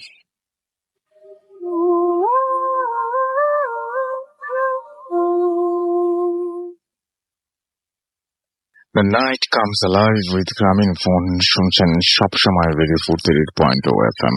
আমি রাস্তা রয়েছি সাথে। যারা ফেসবুকে আমাদের সাথে কানেক্টেড থাকতে চান তারা চলে যান www.facebook.com/radiofurti and www.facebook.com/tim.russell এই দুটো অ্যাড্রেসে আমরা চলে যাচ্ছি আমাদের আবারও দ্বিতীয় অতিথি, যিনি গাইবান্ধার একটা ঘটনা বলেছিলেন এবং আপনাদের প্রচুর প্রশংসা পাচ্ছি আমরা সেই ঘটনার জন্য। আমরা চলে যাচ্ছি তার কাছে। জি প্লিজ আপনার নামটা আরেকবার। আমি নামটা আরেকবার বলছি, আমার নাম আলমগীর সরকার। আমি আসছি পূর্ব জুরাইন থেকে। আমি ঘটনা চলে যাচ্ছি। আমি রাসেল ভাই আপনাকে আগেই বলেছিলাম যে আমার নানা একটু ব্ল্যাক ম্যাজিক চর্চা করতেন, এই ধরনের একটু খুব উনি বেশি করতেন এবং বিভিন্ন জায়গায় আবার কেউ অ্যাটাক হলে সেখানে উনি মানে যাইতেন আর কি কিছু তাদের সেবা করার জন্য। তেমনই একবার গিয়ে উনি একটা হোঁচট খেয়ে গেছে ওনার জীবনে, বহু হোঁচট খেয়েছে, তারপরে ওইটা একটু ব্যতিক্রম হয়ে গেছিল ওনার জীবনে। তো ওনার সঙ্গে ওনার এক বন্ধু থাকতো, তার নাম হচ্ছে দৌলত মুন্সি, আমার নানার নাম হচ্ছে আব্দুর রহমান। তো উনি আমাদের গাইবান্ধাতে একটু পূর্বেই ওটা একটা বালাসির ঘাট নামে একটা জায়গা আছে, ওখানে একটা মধ্যপাড়া জায়গা বলে। তো ওইখানে একটা লোক মানে তাদের আত্মীয়র মধ্যেই, তো ওই লোকটা মাছ মারতে গিয়েছিল আর কি, এক নদী ছোট্ট একটা নদী আছে আমাদের কাছে ওখানে। তো সে মাছ মারতে গিয়ে ওই পলাই আর কি জাতীয় ওই যে সাপ দিয়ে যে মারে, তো উনি যখন কয়েকটা সাপ দেওয়ার পরে একটা নাকি মাছ হাতে লাগছে আর কি, এটা খুঁজে দেখে টাকি মাছের মতো একটা মাছ, বেশ বড় সড়ো। তো উনি ওটা হাতে ধরছে, ধরার পরে তো মানে সবচেয়ে আশ্চর্যজনক ঘটনা হচ্ছে মাছটার পিছন পাশে হচ্ছে আঁশটার থাকার কথা, মানে আড়াটা। উনি যখন ধরছে মাছের মাথা থেকে উল্টো পাশে আর কি, মানে মাথার দিক থেকে উল্টো পাশে লাগতেছে আড়াটা। তো উনি ওনার গাটা একটু শিউরে উঠছে যে কি ব্যাপার, এটা আবার কেমন মাছ। তো উনি পলাই সহ ওই মাছটা উঠাইছে আর কি উপরে। উঠে দেখে রাসেল ভাই যে উনি মানে লগে ওখানে মানে ফ্রেন্ড হয়ে গেছে, যে উঠে দেখে যে মানুষের মতো চোখ, মানে ওই মাছটার যে মানুষের মতো চোখ তার দিকে তাকায় আছে। এই দেখে উনি ওখানেই কিছুক্ষণ পড়ে গেল। তো পড়ে যাওয়ার পরে তারপরে লোকজন মাছ তো দলে মিলে মাছ মারে, লোকজন সবাই বললো কি ব্যাপার ও পড়ে গেল, এসে তাকে হুস করালো। তো করার পরে তাকে জিজ্ঞাসা করলো যে তোর এরকম হলো কেন। তো বললো যে আমি হঠাৎ করে মাছ ধরতে গিয়ে দেখি যে এই ঘটনা, আমি মাছটা উঠায় দেখি যে মানুষের মতো চোখ। আমি তখন তড়িৎ গতিতে মাছটা ফেলাই দিই নদীতে, তখন দেওয়ার পরে আর আমি আর কোনো হুঁশ নেই। একটা সময় সবাই মানে বিষয়টা এখানে শেষ হলে পারতো, কিন্তু হয়নি। তো ওই লোকটা দেখা গেল যে কিছুদিনের মধ্যে তার শরীর শুকানো শুরু হলো, মানে এমন শুকানো যে মানে ডায়াবেটিস হলে তো একটা মানুষের একটা এক ধরনের শুকায়, কিন্তু এটা এই শুকানোটা সেই শুকানো না, মানে আস্তে আস্তে মনে হচ্ছে যে ওনার কলিজা রক্ত পিণ্ড মানে সবকিছু খুলে খাচ্ছে, এরকম পরিস্থিতি। তো একটা সময় যখন মানুষ মনে করছে যে বহু ট্রিটমেন্ট করছে, আশপাশে অনেক ডাক্তার কবিরাজ বহু ট্রিটমেন্ট করছে, কোনো কাজে আসেনি। তো একটা সময় তখন ওই আমার নানার খবর পেয়ে গেল, নানাকে নিয়ে আসলো যে ওরা যেহেতু দুইজন বন্ধু বান্ধব মিলে কাজটা করে, আমার নানা আর ওই দৌলত মুন্সি মানে তার সাথে যে তার বন্ধু, তো ওনারা দুইজন ওই মানে সাইকেল নিয়ে বিভিন্ন জায়গায় এইভাবে ট্যুরে গিয়ে গিয়ে কাজটা করতো। তো সাইকেল নিয়ে ওরা চলে গেছে ওখানে গিয়ে রাত্রেবেলা। আপনার ওখানে আবার একটা ফুলবান্দি জায়গা আছে, বেশ বিশাল বড় গাছ গাছরা, একটা বড় ধরনের একটা মরাচাক করা ঘরও আছে ওখানে, ডোমের ঘর। তো সব মিলে ওনারা যখন ওই বাড়িতে গিয়ে পৌঁছার পরে তো রোগী তখন মোটামুটি একদম মানে মানে একদম বিছানা শয্যা হয়ে গেছে, মানে শয্যাবিহীন হয়ে গেছে। তো লোকজন, তো কিছু মহিলা তাকে ওই ঘরের মধ্যে ওই তাকে চিৎ করে শোয়া, তার পায়ে সরিষার তেল দিয়ে ইয়ে করতেছে, মালিশ করতেছে, আর ওই একটা কুপি জ্বালায়, মানে লাভ জাতীয় জ্বালায় তার সামনে করে রাখছে। মহিলারা মোটামুটি তাকে ই করতেছে। আর আমাদের ওখানে মানে একটা জিনিস হলো যে তুলারাশির জাতকের কিছু একটা লোক থাকে যে তাদেরকে পাতা বলে আর কি আমাদের দেখি। তো ওটা দিয়ে আসন করা হয় তাকে দিয়ে, মানে ওই সলভ করার জন্য। তো তখন আমার ওই নানা তার বন্ধু মিলে ওই লোকটাকে তখন ওই তার দুই হাতে সরিষার তেল লাগাই দিয়ে তাকে আসন দিয়ে দিছে, দিয়ে এখন মানে তাকে সলভ করবে। তো ইন্ডিমিটাবে মন্ত্রটা তো পড়ছে, সবকিছু পড়ছে। তো এমন সময় দেখে যে পশ্চিম উত্তরে, ওই বাড়িটার পশ্চিম উত্তরে জ্যোৎস্না রাত, একদম ফটফটে চোখে সবকিছু স্পষ্ট, মানে দিবালোকের মতো। কিন্তু ওই পশ্চিম আর উত্তর পাশে দেখে ওই কোনাসে দিয়ে একটা বাঁশঝাড় আছে ওনাদের, ওই ওই বাড়ির ওই এলাকার বাঁশঝাড় ছিল। তো দেখে যে হঠাৎ অন্ধকার, মানে এমন এক অন্ধকার অবস্থা পরিবেশ বিরাজ হলো যে মানে যে এখনই দেখা যাচ্ছে সব দিকেই দিনের আলোর মতো চাঁদের আলোটা, আর অথচ ওই জায়গাটা কেন কালো হয়ে গেল। হঠাৎ কালো অন্ধকার হয়ে একটা পাক দিয়ে ওই বাঁশের ঝাড়ের একদম বিশাল করে একটা বাতাসটা জুড়ে তারপরে এসে ওই পাতাটা, যে আসন দিছে যে লোকটারে, পাতাটা তাকে উঠায় একটা আছাড় দিল। এমন আছাড় দিয়ে দিছে, তার নানা বললো যে তার এক জিভা বের হয়ে গেছে, অনেকটা এরকম পরিস্থিতি। তো ওরা তো মনে করছে তো মরে গেছে। তারা দুইজন করছে কি, দুই বন্ধু মিলে এখন মানে পটলাবাটলি গুছাইতেছে যে এখন পালানো ছাড়া তো বুদ্ধি নেই, মনে করছে যে এ তো মরে গেছে। তো যাই এখানে ঘটনাটা শেষ হলে পারতো।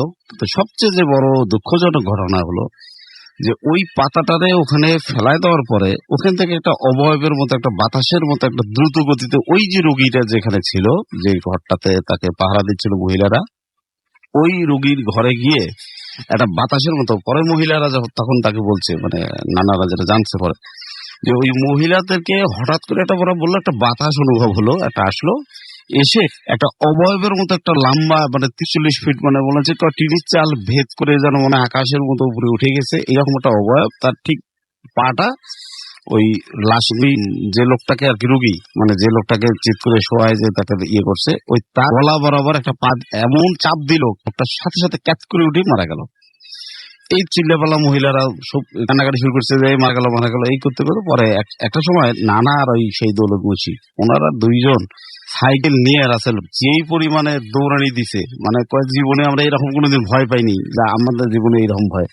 তো এই পরে আরো সবচেয়ে বড় আশ্চর্যজনক ঘটালো, নানার এবং তার বন্ধু যখন আসতেছিল, ঠিক ওই যে সেই পুল গাছের ওখানে যে ছিল, ওইখান থেকে আমার নারে বলতেছে, আব্দুর রহমান আমার একটু নিয়ে যা, খারা একটু খারা। কিন্তু বলি এত আমরা 5-7 মাইল দূরের এলাকা থেকে আসছি এখানে একটা ইয়ে করতে, এখানে আমাদের চিনলোকে।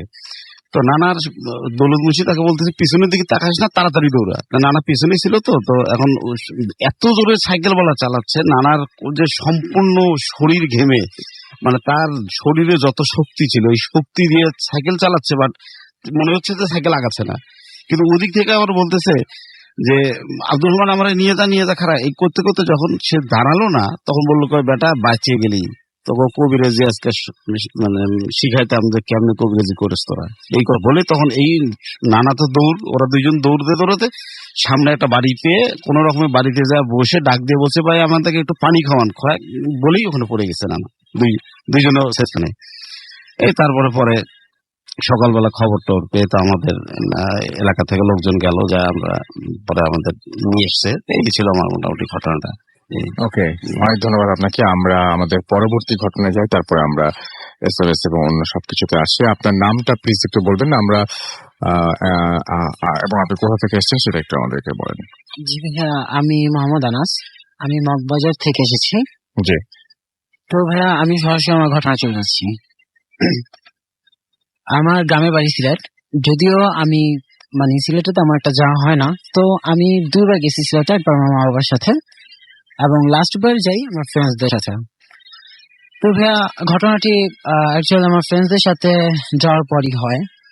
ঘটনাটি এমন ছিল যে ভাইয়া ফ্রেন্ডসরা হলে আর কি যা হয় যে নর্মালি আমরা মজা টজা করি। তো আমরা রাত্রের বেলা ডিসাইড করলাম যে আমরা বের হব, মানে গ্রামটা ঘুরবো। তো ভাইয়া যখন আমরা বের হলাম, দেন আমরা মানে আসলে ভাইয়া নর্মালি মানে আমাদের গ্রামের মানে আমাদের বাসাটা আপনার রোড থেকে একটু বেশি দূরে ছিল, যার কারণে হেঁটে হেঁটে আসতে হতো, মানে অনেক দূর পর্যন্ত হাঁটতে হতো। তবে আমরা সড়ক দিয়ে হাঁটছিলাম, রোড দিয়ে। তো হাঁটছিলাম আমরা যে যার মতন হাঁটছিলাম, কেউ গান শুনছি, কেউ মজা করছি, এরকম একটা হাঁটতেছিলাম। তো হাঁটতে হাঁটতে হাঁটতে হাঁটতে ভাইয়া আমরা ঘোরা টোরা শেষ, আমরা অনেক দূর পর্যন্ত ঘুরলাম, তো আড্ডা দিলাম। তো আমরা যখন নাকি বাসায় ব্যাক করি, তো ভাইয়া ব্যাক করার সময় মানে আমি আমার ফ্রেন্ডসরা তো সবাই একসাথে ছিলাম, বাট সাডেন আমার একটা বাসা থেকে আমার ফ্রেন্ডের ফোন আসে আর কি। তো ফোন আসার পর ভাই আমি ফোন পিক করি। ফোন পিক করার পর আমি ওদেরকে বলেছি যে আমার ফোন দিচ্ছে, তো ওর সাথে একটু কথা বলছি। তো আমি কথা বলতেছিলাম, তো কথা বলতে বলতে মানে আমি একটু বেশি কথা বলছিলাম, যার কারণে ভাই আমার ফ্রেন্ডরা যেমন আয়াজ, নোমান, হীরা, মানে আমার কিছু ফ্রেন্ড আছে, তো ওরা ভাইয়া খুব বিরক্ত ফিল করতেছিল যে আমি ঘুরতে আসছি ওদের সাথে, তো কেনই না আমি ওদেরকে টাইম দিচ্ছি না, কারণ আমি ফোনে বেশি টাইম স্পেন্ড করছি। তো যাই হোক ভাইয়া, ওরা ব্যাপারটা মানে একটু খারাপ ভাবে নিল যে ওদের সাথে টাইম স্পেন্ড করলাম না। যাই হোক, তো ওরা জানতো নর্মালি যে আমি মানে ভূত জিন যাই হোক এগুলাকে একটু মানে বেশি ভয় পাই। তো ভাইয়া আমি ভয় পাই, তো ওরা জানতো যে ভয় পাই, তো ওরা যদি মানে উল্টা পুল্টা কিছু করে বা যদি ফানও করে তাহলে আমি ব্যাপারটা সিরিয়াসলি নিয়ে নেবো। তো যাই হোক বাবা, ওরা আমার ভয় দেখাইছে। তো ভাইয়া ফার্স্ট অফ অল যখন ওরা আমার ফার্স্টে ভয় দেখাইছে, তখন আমি বুঝতে পারছি যে না, ফ্রেন্ডরাই ফান করতেছে, তো ওইরকম ভাবে ব্যাপারটা নেওয়ার কিছুই নেই। বাট ভাইয়া মানে রাস্তাটার কিছু ডিসক্রিপশন দেই। মানে আমরা যে রোডে হাঁটছিলাম, এর দুপাশেই ছিল মানে এক পাশে ধান ক্ষেত এবং এক পাশে একটা নদী ছিল ভাইয়া, বিশাল এক নদী। তো আসলে ভাই আমরা হাঁটতেছিলাম, তো তেমন এক অবস্থায় ওরা আমাদের ভয় দেখানোর জন্য কেউ কেউ মানে ধান ক্ষেতের এখানে চলে যাচ্ছে, কেউ কেউ গাছের পাশে চলে যাচ্ছে, কেউ কেউ বা আমার পিছনে পিছনে হাঁটতেছে, বিভিন্ন রকমের সাউন্ড করতেছে। তো ওরা এরকম করতেছে, তো ভাইয়া আমি ব্যাপারগুলো দেখতেছি, তো যার কারণে নর্মালি ছিলাম।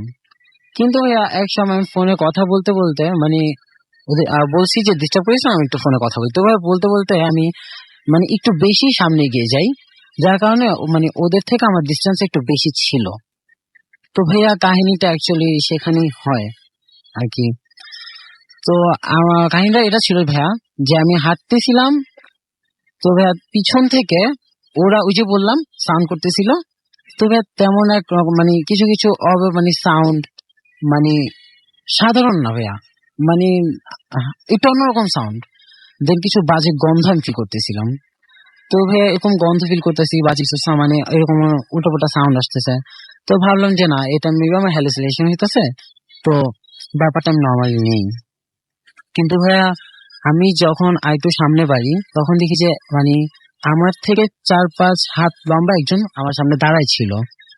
তো ভাইয়া আমি ব্যাপারটা দেখে আমি ওখানে যে সাইলেন্ট স্টপ হয়ে যাই। বাট ভাইয়া আমি ভাবছি যে না, মেবি আমাদের একটা ফ্রেন্ড আছে তন্ময়, একটু লম্বা, তো আমি ভাবছি যে না মেবি ও। তো ভাইয়া যেহেতু রাত ছিল, ফেস ভালো মতন দেখা যাচ্ছিল না, কিন্তু আমি ফিল করতে পারছিলাম যে সামনে কেউ দাঁড়ায় আছে, মেবি আমার ফ্রেন্ডই। তো ভাইয়া আমি মানে আমার ফ্রেন্ড মনে করে আমি বলতেছি যে তোমার ফাইজলাম করিস না, এখানে আয়। তো আমি তাই ডাকতেছি ভাইয়া, কিন্তু সে আসতেছিল না, সে দাঁড়াচ্ছে যে মানে দাঁড়াই আছে। তো ভাইয়া দাঁড়াচ্ছে, তো আমি ভাইয়া গেছি কোন রকম, আমি সামনে গেছি। তো আমি যতই সামনে বাড়ি সে ততই পিছনে যায়, আমি যতই সামনে বাড়ি তার ডাকার জন্য সে ততটাই পিছনে যায়। আবার আমি যখন পিছনে যাই তখন সে আমার সামনে আসে। তো ভাই এরকম ফাইজলাম করতেছে। তো এরকম করতে করতে ভাইয়া মানে অ্যাকচুয়ালি হয়েছে কি, যখন আমি বেশি ভয় পাই যাই, তো মানে আমি যখন কি তার স্পর্শ করতে যাই, মানে আমি তার সামনে যাই, তো তখনই ভাই পিছন থেকে আমার ফ্রেন্ড আসে মানে ঠিকঠাক করে ওঠে, যার কারণে পিছনে ঘুরে ভাইয়া যা সেন্সলেস হয়ে যাই। ওকে, থ্যাংক ইউ সো মাচ আপনার ঘটনার জন্য, আপনাকে অনেক ধন্যবাদ। আমরা চলে যাচ্ছি আমাদের আমাদের SMS এ, এবং সজীব ময়মনসিংহ থেকে আমাদের SMS করেছেন এবং আমাদেরকে SMS করেছেন দেখতে পাচ্ছি। আমাদেরকে SMS করেছেন দেখতে পাচ্ছি সাওয়ার কেরানীগঞ্জ থেকে। এছাড়াও আমাদেরকে SMS করেছেন নারায়ণগঞ্জ থেকে MD জুমান। এছাড়াও আমাদেরকে আনোয়ারুল SMS করেছেন এবং SMS করেছেন আমাদেরকে ইমতিয়াজ মতলব থেকে, এবং আমাদেরকে SMS করেছেন দেখতে পাচ্ছি আমাদেরকে SMS করছেন দেখতে পাচ্ছি মেজবা, আচ্ছা ইমতিয়াজ, তার ছোট ভাই মোহসেন, তারা সবাই একসাথে ফুর্তি অ্যাপ দিয়ে শুনছেন। আমাদেরকে তানিয়া নরসিংদী থেকে SMS করেছেন এবং আমাদেরকে SMS করেছেন দেখতে পাচ্ছি ফাহিমা। এছাড়াও আমাদেরকে SMS করেছেন দেখতে পাচ্ছি ময়মনসিংহ থেকে, আমি নামটা পড়তে পারলাম না। এছাড়াও পালকি আমাদের SMS করেছেন এবং পালকি মাসুম আমাদের SMS করেছেন। আহিয়া মাহমুদ আমাদের SMS করেছেন দেখতে পাচ্ছি আরো অনেকেই। আপনি যদি SMS করতে চান মোবাইলের মেসেজ অপশনে গিয়ে টাইপ করুন ফুর্তি FORT ফুর্তি, স্পেস দিয়ে লিখুন আপনার নাম, স্পেস দিয়ে আপনার মেসেজ পাঠিয়ে দিন 9840 নম্বরে। একটা ছোট্ট বিরতিতে যাব আমরা, বিরতির পরে আবারও ফিরে আসবো। সেই পর্যন্ত আশা করছি আমাদের সঙ্গে থাকবেন, কোথাও যাবেন না। স্টে টিউনড টু রেডিও ফুর্তি।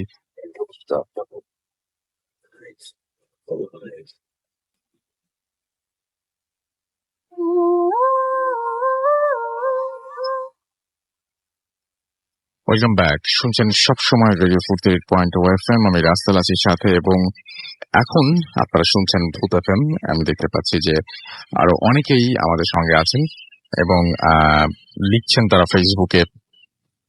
আমাদের দেখতে পাচ্ছি যে এছাড়াও এখানে অনি আমাদের এখানে আছেন, এবং আমাদের এখানে আছেন দেখতে পাচ্ছি আরাফাত মাহবুব আমাদের ফেসবুকে আছেন আমাদের এখানে। আমি আপনার কথাগুলো বুঝি না আসলে কি বলতে চাচ্ছেন। এছাড়া আমাদেরকে দেখতে পাচ্ছি মাহবুব অনন্ত লিখেছেন নাইস স্টোরি। এছাড়াও আমাদেরকে দেখতে পাচ্ছি আলমগীর ভাইয়ের কথাটা ভয়ঙ্কর লেগেছে, তারেক জামিন লিখেছেন এটা ফেসবুকে। আমাদেরকে দেখতে পাচ্ছি এছাড়াও দেখতে পাচ্ছি আমাদের এখানে সুব্রত বর্ষা শাওন আমাদের সাথে লিখেছেন এবং আমার সাথে লিখেছেন দেখতে পাচ্ছি এখানে মাসুম বিল্লাহ। এছাড়াও আরো অনেকেই, এমডি ফাওয়াদ পল্টন থেকে আমাদের পল্টন আমাদের এখানে লিখেছেন। তানিয়া আখতার আমাদের সাথে আছেন। এছাড়াও আমাদের সাথে রয়েছেন আরো অনেকেই ফেসবুকে দেখতে পাচ্ছি। এবং আপনারা যদি ফেসবুক পেজগুলো ভিজিট করতে চান, চলে আসুন www.facebook.com/boothfm.russell and www.facebook.com/radio.furti। যাই হোক, আমরা ঘটনায় যাব, এবং আমি দেখতে পাচ্ছি যে আমাদের যে ভূত এফএমের পেজ, সেখানেও আল হাসান আমাদের এখানে লিখেছেন, অমৃত প্রীতম বণিক আমাদের এখানে লিখেছেন, জনি আহমেদ আমাদের এখানে লিখেছেন। আসলে আজকে যে ঘটনাগুলো রয়েছে সেই ঘটনাগুলো একটু রিভিউ করে ফেলি। আমরা যা এই মুহূর্তে আবার জয়েন করলাম তাদেরকে সাথে তাদের সুবিধার্থে একটু বলি যে হঠাৎ করে ধরুন যে প্রথম দিকের ঘটনা যদি আমরা ধরি, যে হঠাৎ করে আপনি ধরুন দেখতে পেলেন যে আপনার শরীরে কোনো একটা অনুভব করছেন, আপনি যে কোথাও চুল দিয়ে কেউ স্পর্শ করছে, বা ঝুপ করে অনেকগুলো চুল এসে আপনার শরীরের উপরে পড়লো, কেমন লাগবে? এই গরমের মধ্যে হঠাৎ করে একটা অনুভূতি দিয়ে আপনি যদি জেগে ওঠেন ঘুম থেকে, বা এই মুহূর্তে আপনি যেখানে তাকিয়ে আছেন আপনার ঘাড়ের ওপরে যদি এরকম ভাবে একটা চুলের গোছা এসে পড়ে, আপনার কেমন লাগবে? ঠিক একই ভাবে আপনাকে জিজ্ঞেস করবো, যদি আপনি ওয়াশরুমে একটু পরে যাবেন, ওয়াশরুমের যে ছোট্ট যে জানলাটা রয়েছে সেখানে যদি আপনি দেখেন যে একটা পা ঝুলে আছে, দেখতে আপনার কেমন লাগবে? বা আপনার যদি মনে হয় যে আপনার পাশে কেউ শুয়ে আছে, আপনি যদি এটা অনুভব করেন, বা আপনার রুমের মধ্যে কেউ আছে, বা একটা তীব্র গন্ধ, যে গন্ধটা কোনোভাবে আপনি দূর করতে পারছেন না, কেমন লাগবে এই ব্যাপারগুলো?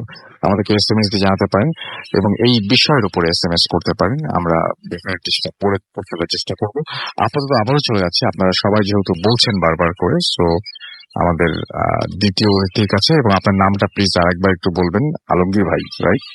সো আলমগীর ভাইয়ের কথা আপনারা যেহেতু বলছেন, আপনার শেষ ঘটনাটা শুনে আসি আমার কাছ থেকে। জি, আরেকবার নামটা বলবেন প্লিজ। জি, আমার নাম আলমগীর সরকার। আমি এসেছি পূর্ব জোরাইন থেকে। তো রাসেল ভাই, ঘটনা তো প্রচুর আছে, যাই হোক আজকে একটু এটা বলি। তো আমি ঘটনা চলে যাই। এটা আমার সঙ্গে আমি জানি না কতটুকু ভৌতিক বা কতটুকু কিন্তু আশ্চর্য লাগছে আমার কাছে একটু যে বিষয়টা কেন এরকম হলো। 1983-তে আমি প্রথম SSC পরীক্ষা দিই। তো কোনো এক কারণে আমার পরীক্ষাটা খারাপ হয়ে যাওয়াতে রেজাল্ট খারাপ হয়ে যায়। তো আমার বাবা ছিল একটু খুব রাগী লোক, আমি যথারীতি ভয়ে আর বাড়িতে যাইনি। রেজাল্ট খারাপ পেয়ে আমি ওইভাবেই স্টেশনে যাই, যে অবস্থায় ছিলাম, যেই কাপড়ে ছিলাম ওইভাবে স্টেশনে যাই। আমার পকেটে তখন 9 টাকা।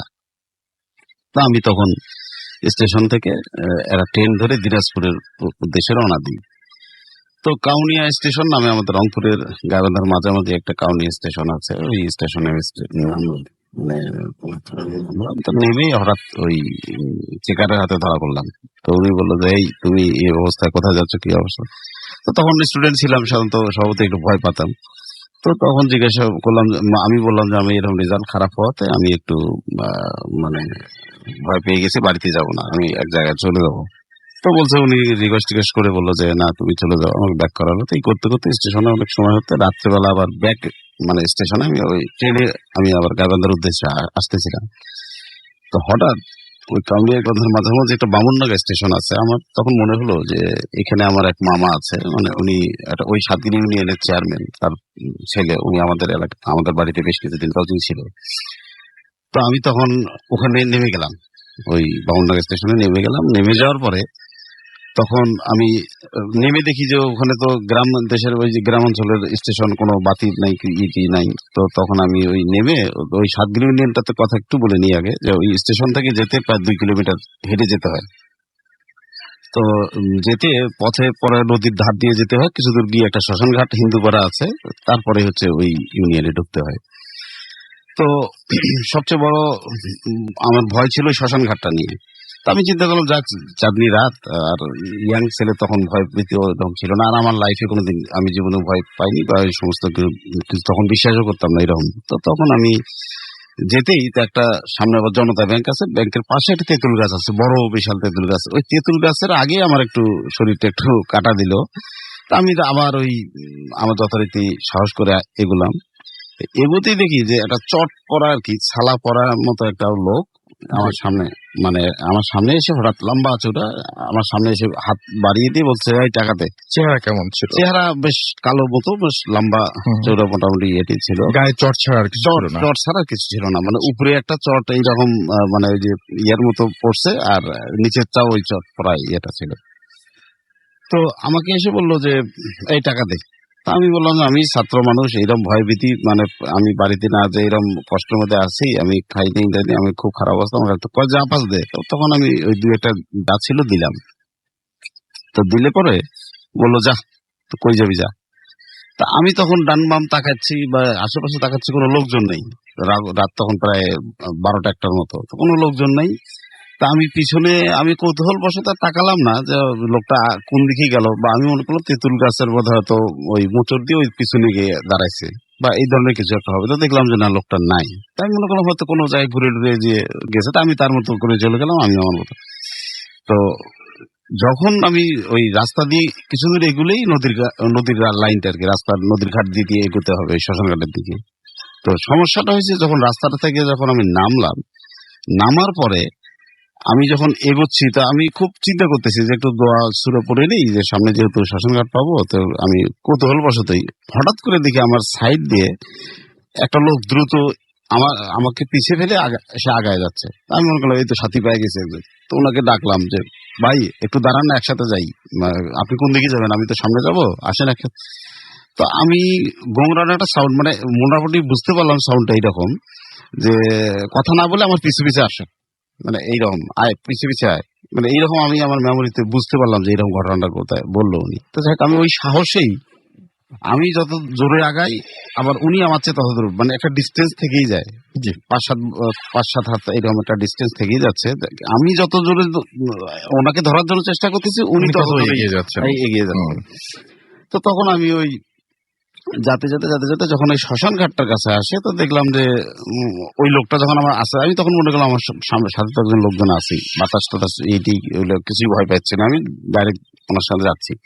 তো যে ওই জায়গাটা পেরিয়ে তারপর যখন আমি সামনে ওই সাতগিরি ইউনিয়নে ঢুকবো, ঠিক ওখানে একটা 3টা রাস্তা আছে। একটা রাস্তা আমরা যেটা যাচ্ছি এটা সোজা চলে গেল, আর মাঝখান দিয়ে বাম পাশে ক্রস করে আমার ওই নানার বাড়িতে, ওই বাড়িতে যেতে হবে। তো আমি যখন ওই লোকটা যখন গেল, তা আমি ওই 3 মাথা থেকে আমি যখন টার্ন নিব বাম পাশে, ওই লোকটা সোজা গিয়ে দেখি যে বাঁশের ঝাড়ের একটা ছোটখাটো একটা বাগান মতো আছে, তো দেখি ওই লোকটা ওই দিকে যাচ্ছে। তাই বললাম যে ওখানে তো কোনো বাড়ি নেই, ওখানে যাবে কেন? তো দেখি ওই জায়গায় যাওয়ার পরে আর লোকটা দাঁড়ান আমি কোনো খবরই পেলাম না। পরে আমি আস্তে করে বাম পাশে টার্ন নিয়ে চলে গেলাম আমার নানার বাড়িতে, যাই আমার মামাকে নানাকে ওদেরকে ডাকে উঠাইলাম। ওরা বলে এত রাত্রে তুই কিভাবে আসলি, এত শ্মশান ঘাট এত নদীর ঘাট কিভাবে, কি ঘটনা? তখন আমি নানাকে বললাম যে না আমি ভয়ও পাইনি, আবার অদ্ভুত একটা ঘটনা আমার কাছে কেন যেন মনে হলো যে একটা লোক আমাকে একটা প্রথমত পাগল একটা তেঁতুলের গাছের নিচে আমাকে আমার কাছ থেকে টাকা চাইলো, আমি টাকা দিলাম। এরপরে একটা লোক আমাকে এইভাবে আনলো, মানে আমি তার সাথে আসলাম, কিন্তু তার চেহারাও দেখলাম না, কথাও বললো না, পুরো রাস্তায় আমাকে গার্ড দিয়ে নিয়েছিল। বা আমি তাকে জিজ্ঞাসা করলাম ভাই কই যাবেন, খালি এইটুকুই বললো যে আমার পিছিয়ে পিছিয়ে কথা না বলিয়ে। তো এই লোকটা এই ভাষা ছাড়া দিয়ে গেল, ওদিকে কোনো বাড়ি আছে পিছনে, কয় না ওখানে নেই ওখানে। তাহলে কত তুই বেঁচে গেছিস? আমার নানা বললো যে তুই তাহলে বেঁচে গেছিস, যে তোকে কোনো একটা ভালো জিন তোকে হয়তো ওই ওখান থেকে ফলো করে তোকে মানুষের মতো করে নিয়ে আসছে, নাহলে তোর বিপদ হতে পারতো নদীর ঘাটে অথবা শ্মশান ঘাটে। তো পরে আমি তো বাঁচলাম, এই ছিল আমার ঘটনা আর কি। অনেক ধন্যবাদ আপনাকে আপনার ঘটনার জন্য। এবং আমি দেখতে পাচ্ছি এখন আমাদেরকে অনেকে SMS করছেন। আশিক এবং তার ওয়াইফ অর্পিতা আমাদের খুলনা থেকে SMS করেছেন, উজ্জ্বল আফসান আমাদেরকে SMS করেছেন, এছাড়া SMS করেছেন মিন্টু এবং পার্থ খুলনা থেকে, ডুমুরিয়া থেকে তারা SMS করেছেন। এবং আমি দেখতে পাচ্ছি এছাড়া আমাদের